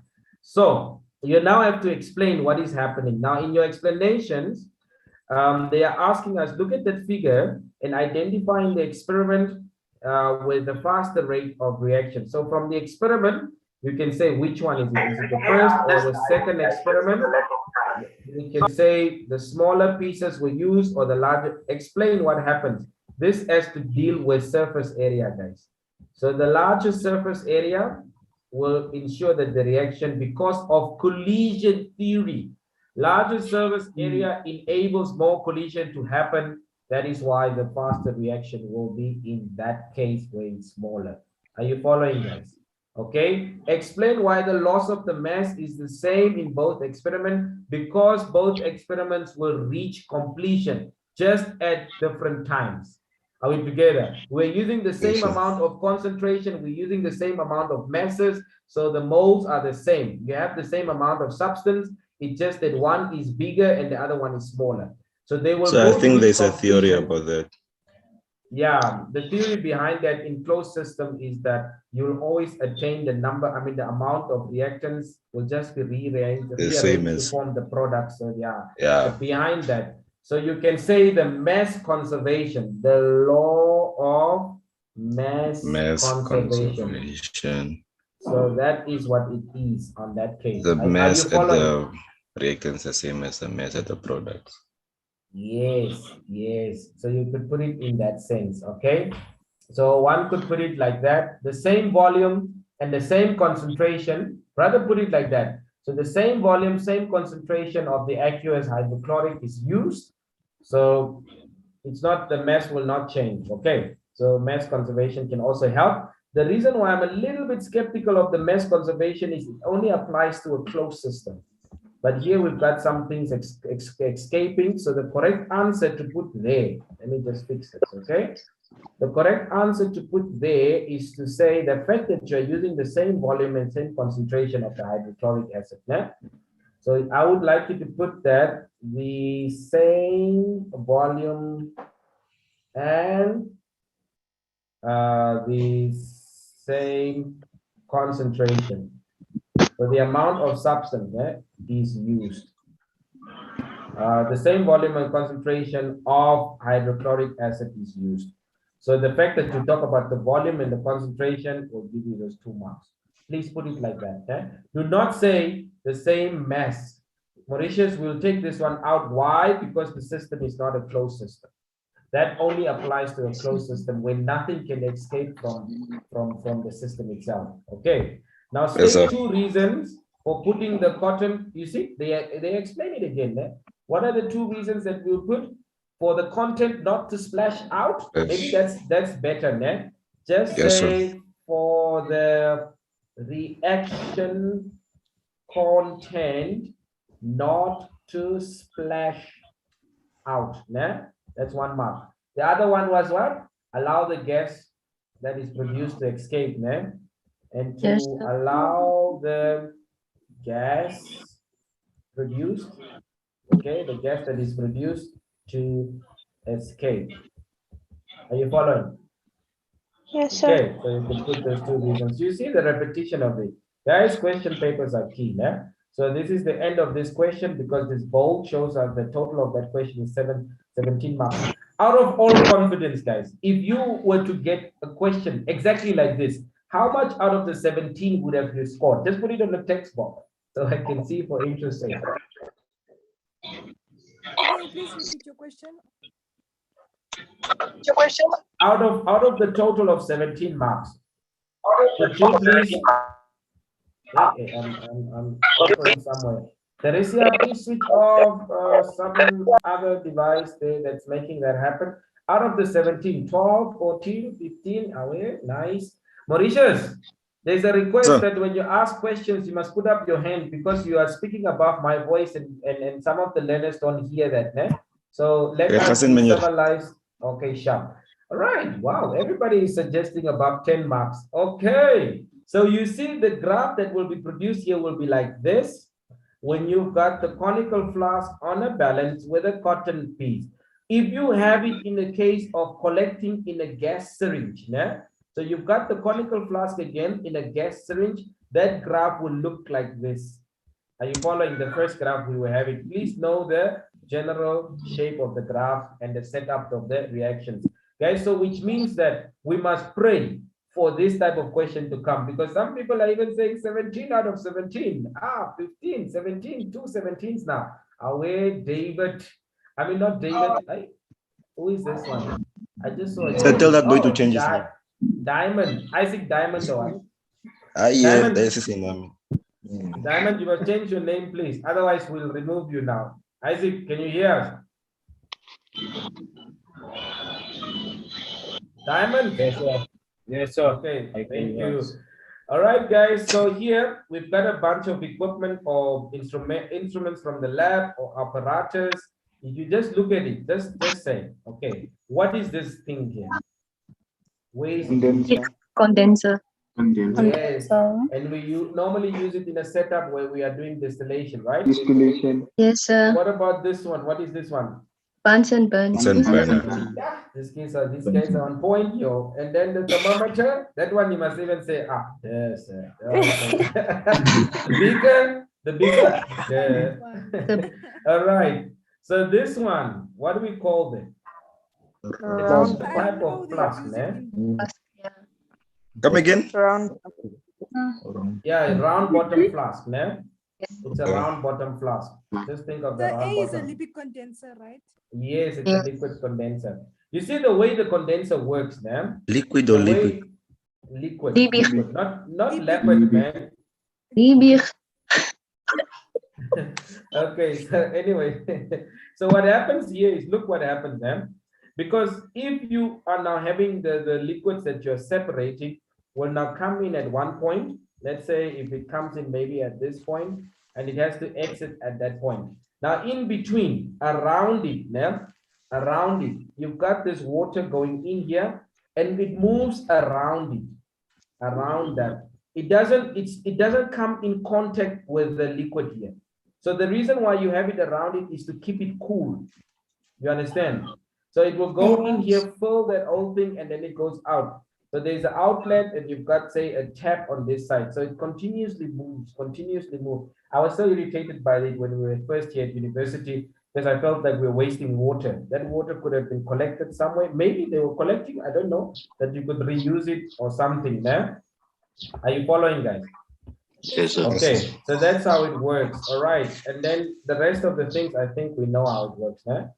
Okay, so you've got your Bunsen burner and so on. So let's see, name. Oh, they asked us to name it. We already named them, né? So the B is your Bunsen burner, your C is the thermometer, and E. They asked the easiest ones, huh? Hey, you see how they are. They're even feeling for you, né? This ones. Okay. Then explain how the apparatus. We actually explained it already, né? Isn't that the case, guys? We did explain it already. We explained how this apparatus works, the first one. Maybe I should put it in words, or yes, sir.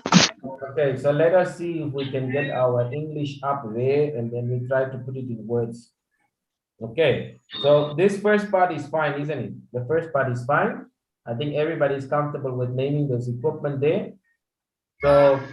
So for the correct spelling, maybe we could just put it there. Bunsen. Okay, sorry. Let me just get a pen. This will now be a Bunsen burner. What's the next one? We say that will be a thermometer, thermometer, or some of us can even end it as RE, doesn't matter. And then we've got now the beaker. Okay, that's it. All right, explain how apparatus A works. So one could say that the what is this thing called? The liquid. Sometimes they even use the gas name because it's not very clear. So sometimes they might even use gas here. It's not very clear. So we could say the liquid flows through the tube. Yeah? I mean, what is this? Around the tube. Yeah. So we can say the gas. Okay. Why are we saying the gas? Because when you are separating liquids, you are using different boiling points to do it. Yeah? So it will change from the liquid state to the gas state or the gas phase. Yeah? So the gas is flowing through, where's the gas flowing? Through the tube or the center of the tube. Are we following? That's already one mark. Okay, so the gas that's flowing through that tube is cooled. Okay, it is cooled by the water. Moses, too much noise there. It is cooled by the water jacket. Sometimes we call that the jacket, yeah? Covers it around. That's your second mark. It is cooled by the water jacket. Does it make sense, guys? So the gas will go there, and then you've got the jacket around there that has an inlet and an outlet. Okay, and then around this part, that's where you will have the water to cool, and then around this part over here, that is where the gas is flowing. Now, guys, look here. Hey, please, Lucas, or who is making that noise? So what will happen here is this, you see, in this case, you normally separate two liquids. So maybe you've got this red liquid there, and you've got the, say, the blue liquid. So they've got different boiling points. So the liquid with the lowest boiling point will turn into a gas first. And then where you are collecting it, you want it to go from evaporation to condensation because you want to collect it back as a liquid. That's why the cooling system is there. The jacket is acting as the cooling system. Then it will come in as drops. So the one that has the higher boiling point will remain here in the round bottom flask. And then in this beaker, you will have that one. So you'll have liquid 1, liquid 2. That's how you separate the liquids based on their boiling point. Does it make sense? Yes, sir. Yeah. Yes, Because as soon as, I mean, as much as you are having what is this called? Boiling, I mean, below the boiling point, that thing will not change its state. It will just remain like that. Are we together? So Kakuweres put for us the specific name Liebig condenser. Ne? So I guess it's named after the, what is this, the person that has discovered it. But just to put there as a what did we say? The other name for it was what? Liquid condenser. That's also okay. All right, guys. So I hope you understand how this thing works. Yeah. When Say is finished with this question, can we go through the question I did not understand? I feel like it will be there. Which one is that? That's enough and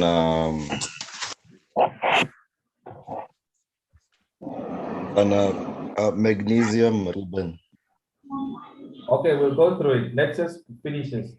I hope it's maybe part of the questions that I have here. So describe how this apparatus can be used to separate the mixture of an alcohol and water. Now remember, you saw with the alcohol, when we're looking at the rise in terms of the expansion with kinetic theory, the ethanol and the methanol we were using there, we said there are weaker bonds in between, there are weaker bonds between carbon and carbon as compared to the hydrogen with the hydroxide.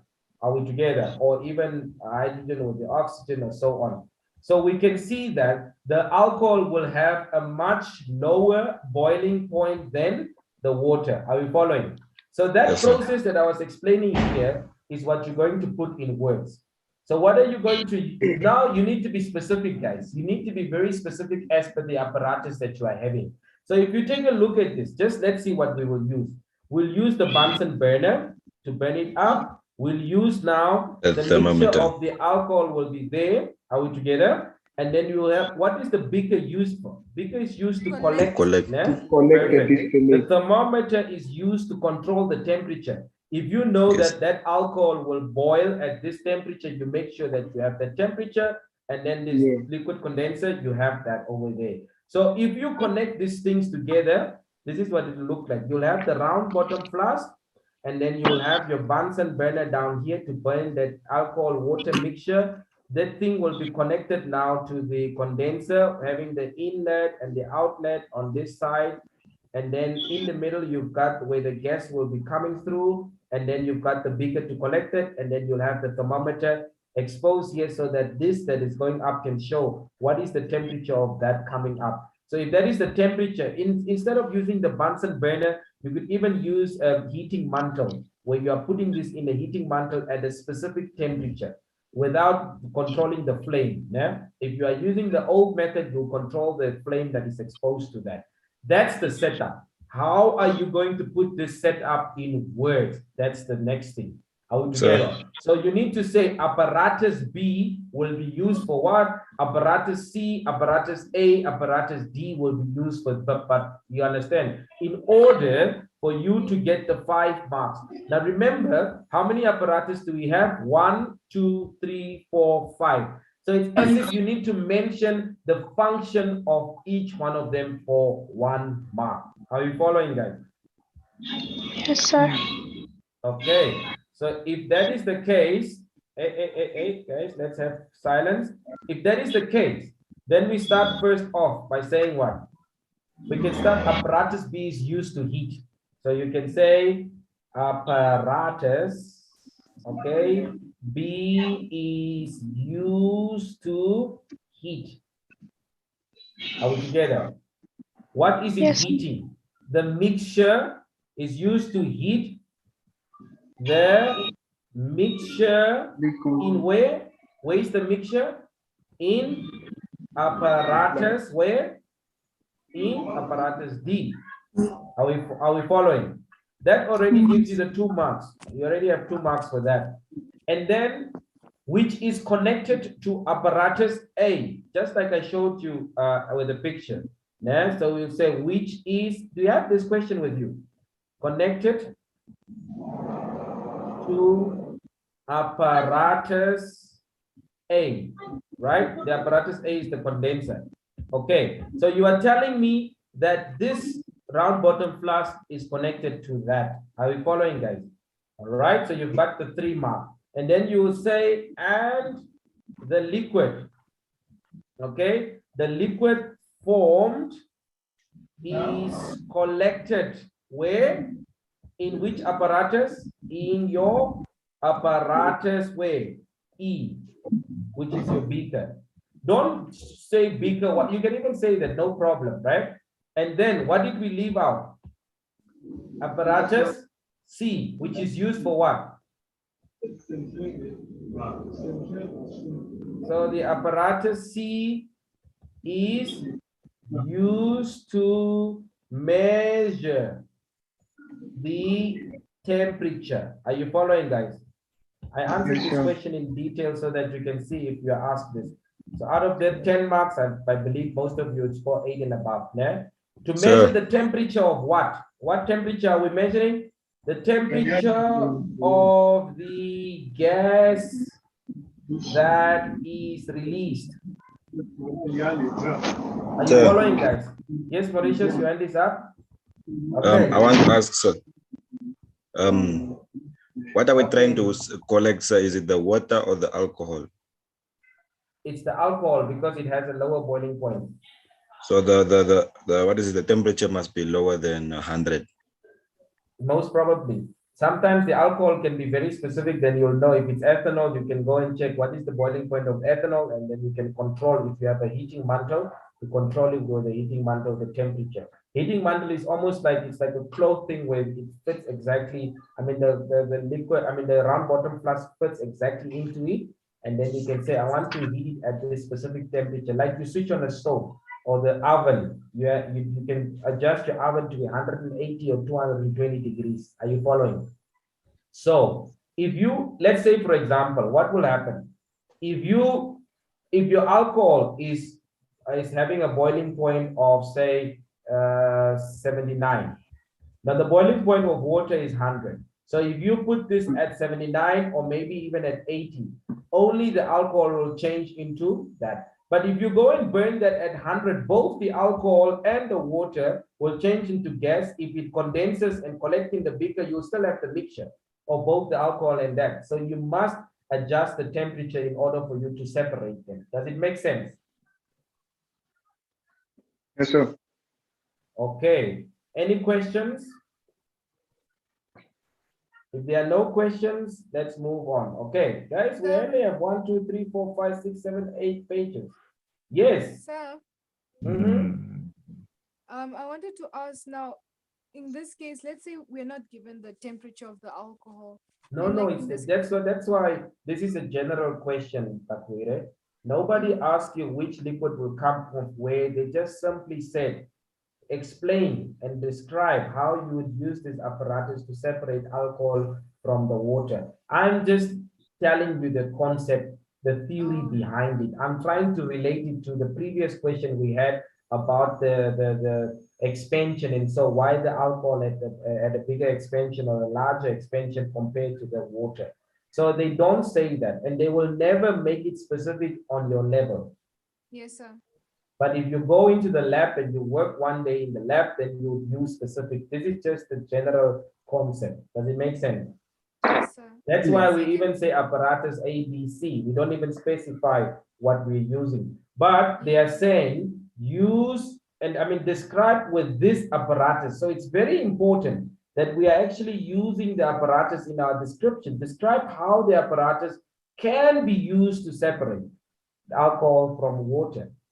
Okay, are we following in that? So that's how you'll answer that question. Okay. Sir, I also Good. wanted to ask, can we also not just say the process, for example, like these apparatuses are used through the process of distillation? Can we also, would we get a mark for that?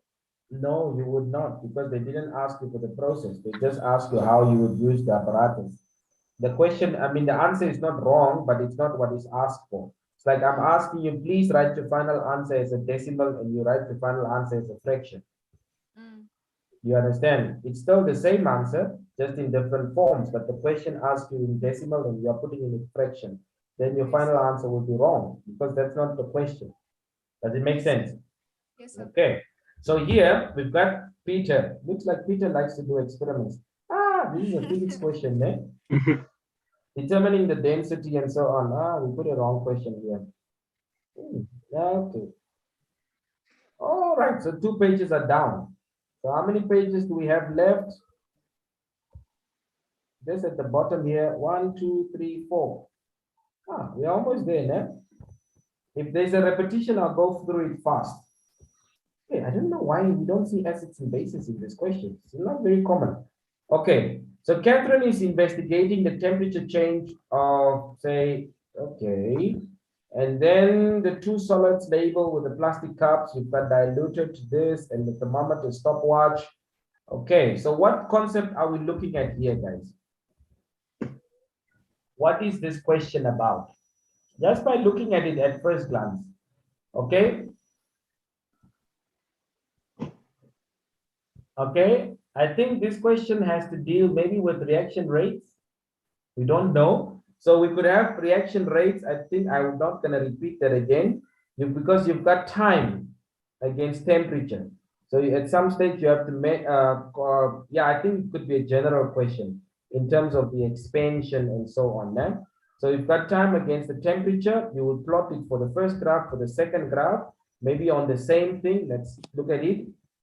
They even have the ones that are missing there. So again, you see the structure of the question. On the table, they are missing values there. They are missing values all over here. Missing values, missing values. Where are you going to fill them in from? You're going to look at what you're provided. So they want to see if you can read the values. Now, can you see that this meniscus is curving upwards instead of the normal one we know? Are we together?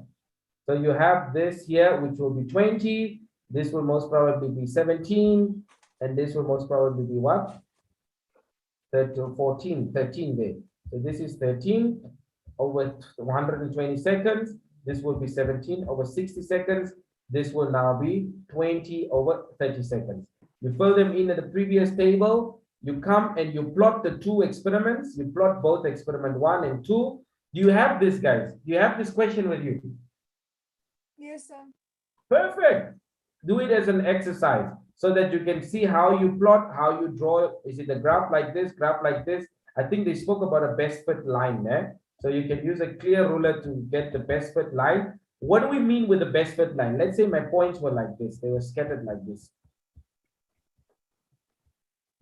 So this line has most points. 1, 2, 3, 4, 5, 6, 7, 8 points are close to that. If you maybe draw another line like this, let's take another color. Maybe you draw another line as best fit. This is not best fit because only 3 points are close to it. 3 out of a possible 1, 2, 3, 5, 6, 7, 8, 9, 10, 11. 3 out of 11 as compared to 8 out of 11. So this red one with the best fit line.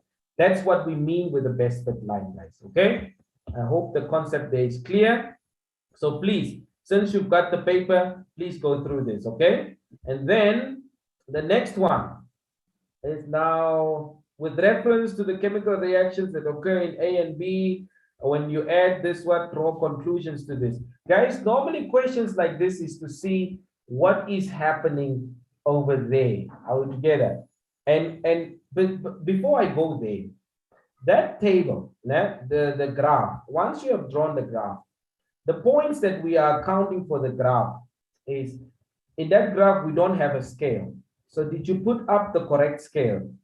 Correct scale meaning that does it cover almost 80% of the space that you're working with? Are you going to draw a tiny weeny graph there, or are you going to draw a big graph? That scaling will give you a mark. Your axis that you're labeling, your y-axis and the x-axis. This is representing the time. This is representing the temperature. So you say temperature with the unit, and then you say time with the unit. That will give you another mark. Okay. And then the points that you have plotted, out of those 11 points, maybe if 8 are correct, you get 2 marks. If only 5 to 7 are correct, you get 1 mark. If all 11 are correct, you get all 3 marks, for example. Another mark could go for the best fit line that you have, and also for you to name the graph as y versus the x-axis. That naming could also award you a mark. So those are some of the pointers that we can put, guys. I don't need to repeat this. You can also just go through the video again. It's on YouTube, so you can always see it again. I see we are falling behind time. We have just about 39 minutes before we end. Okay. 39 minutes because we're ending at 1:30. Eh? I want you to have enough time just to revise and just have a calmness, man. Okay, at least the last hour or so, just meditate, you pray, you remember what you know already, and you believe that what you know is enough, man. Okay, especially if you've done your part. Anyhow, let's continue. So in this case, they say with reference to the type of reaction that you're having on X and on Y. Now, when we added the hydrochloric acid, we must draw conclusions for this investigation. So guys, it depends. What were they testing for? They were testing for the reaction. Let's just quickly go back. I'm going to go back in this. So I understand the concept that has been asked here so that I see how I can reach my conclusion. Okay. So we have to look at this. So what are they doing here? They want to see. Okay, let's quickly look at it. What is she investigating? She's investigating the temperature change. So we want to see how the change in temperature of 2 unknown substances react with hydrochloric acid. So you can have substance 1 and substance 2, mixing both of them with hydrochloric acid. So the temperature change, okay, which means you need to have an initial temperature, right? So initial temperature will be when you have only the substance alone. Okay, maybe the substance alone was 25 degrees. When you added the hydrochloric acid, maybe it went up to 75 degrees.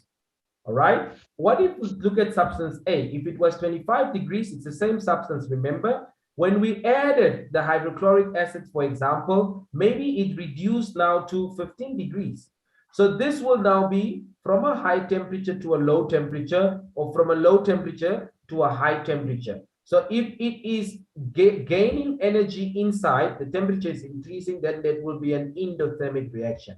If it's losing energy, it will be an exothermic reaction. So I'm already getting the feeling that this question will drive towards being endothermic or exothermic. So if there's a drop of temperature from the surrounding lost to, from the system to the surroundings, then it will be an exothermic reaction. So your graphs could look the opposites of one another. Are we together?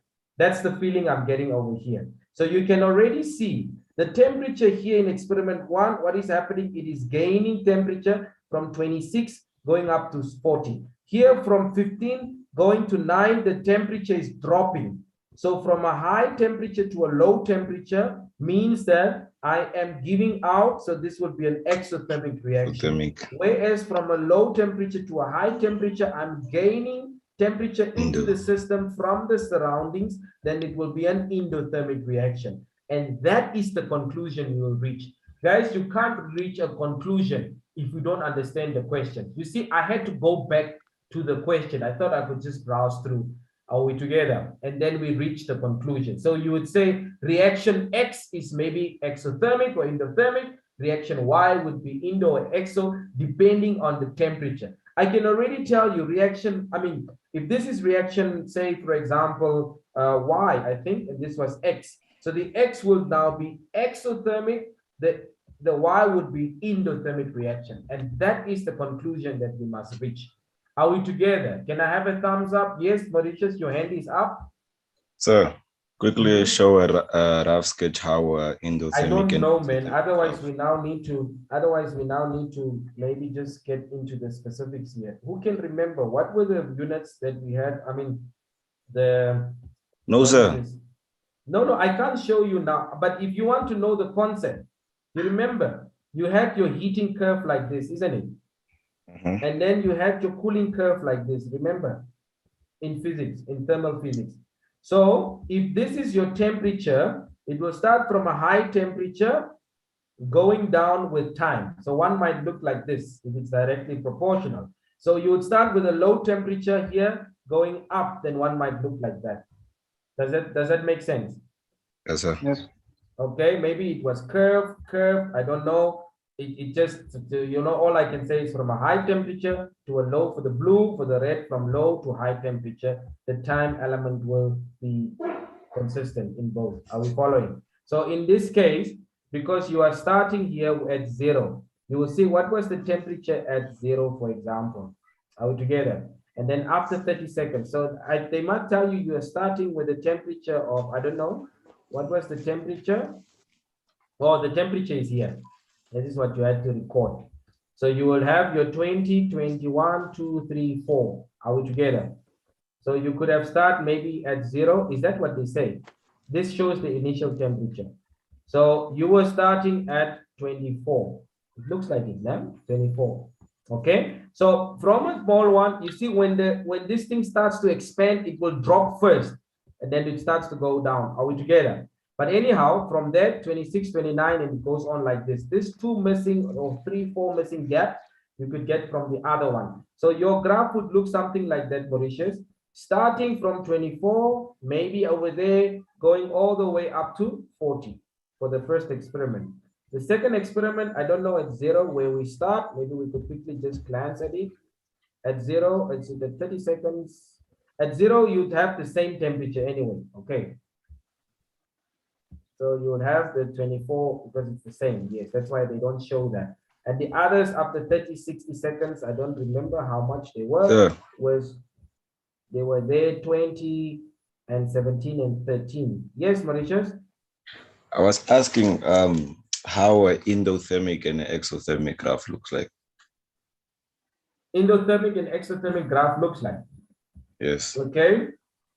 You will have like I said, just the rough sketches that are drawn over there. That is what it will look like. More or less like the rough sketches. All I want you to remember, all I want you to remember is that you are starting at a specific point. Are we together? And you're going to, what is this? I mean, at a specific temperature, rather. Are we together? And you are moving to another temperature from high to low or low to high, vice versa. Are we together? So if you remember our reaction profiles from indo and exothermic, you will have this, you know, the activation energy going up, and you've got the reactants, you've got the products. Are we together? And then for the other one, it would be the other way around. But that's not, that is now for your indo and your exothermic reaction in terms of what the graphs look like. But that's not what is being tested here. You have been tested by given this amounts here. Are you following?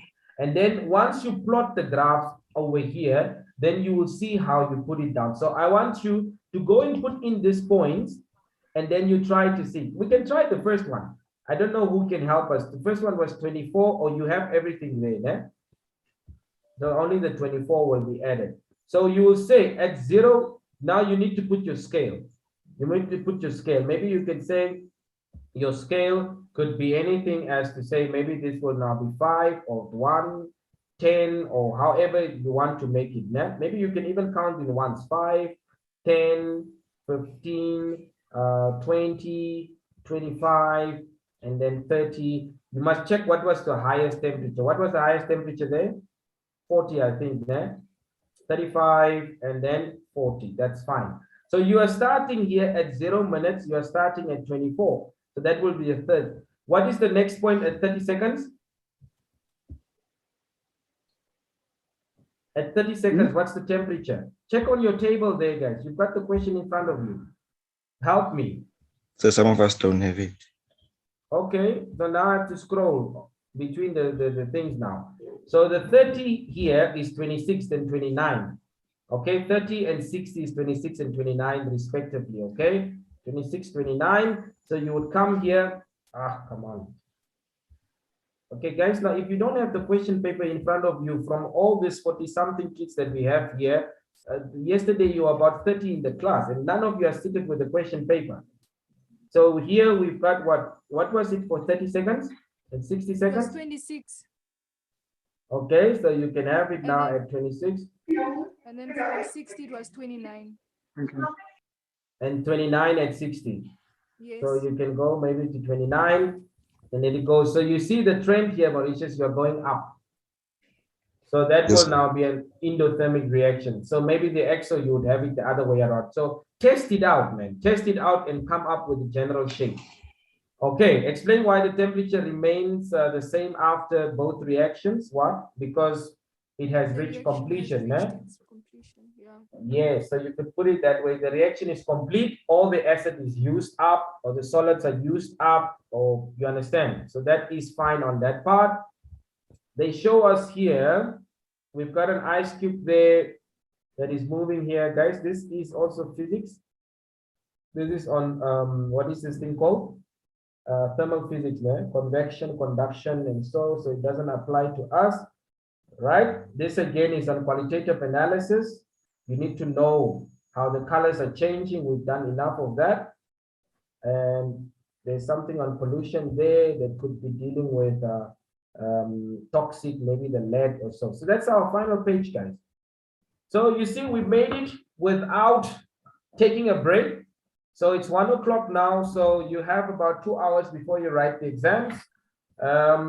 There was a question on Mauritius thing. I think he was talking about the granules that were given. I think we've answered that question. Are you talking about this question here? The magnesium ribbon. Also, it's on the third page, third paper that Sir gave us yesterday.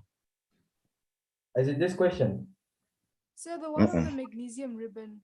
Yeah. Okay, I'm not too sure which page did I give you yesterday. That's the problem now. Is it the page that you got as a handout? Yes. Okay, let me just go back to my Google. Just give me a second. So, I sent that in chemistry, practice questions, this page. Yes, sir, on the third paper now. Okay. Did you do the question with Mr. Samba? I don't remember doing that one. This one, third page. No, third paper, continue. Continue. This one. Yeah, bro. Okay. Now, magnesium ribbon is burned in air. What do you understand of this? Magnesium ribbon is burned in air. There's oxygen involved there, right? So if you have metal with an oxygen, you're going to form a metal oxide. Are we following? Okay. Complete the box here. So what is this instrument called?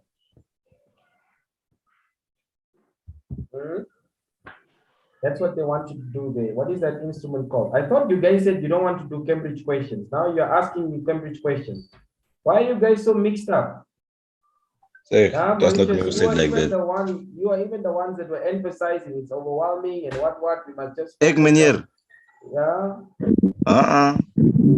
No, because we are done with the other questions. Huh? Not tongues. What are these called? It's a tongue. Is it a tongue? Yes. Yes, sir. Yes, so it's a lap tongue. Maybe you could put it as that. Just hold on here. My baby is here. So, baby Josh, what's the problem? Oh, guys, he needs a flush. Okay. So, baby Josh is in the house, guys. He wants to come and join our class over here. So let us just get this guy. Just a minute, guys. Let me see what I can do.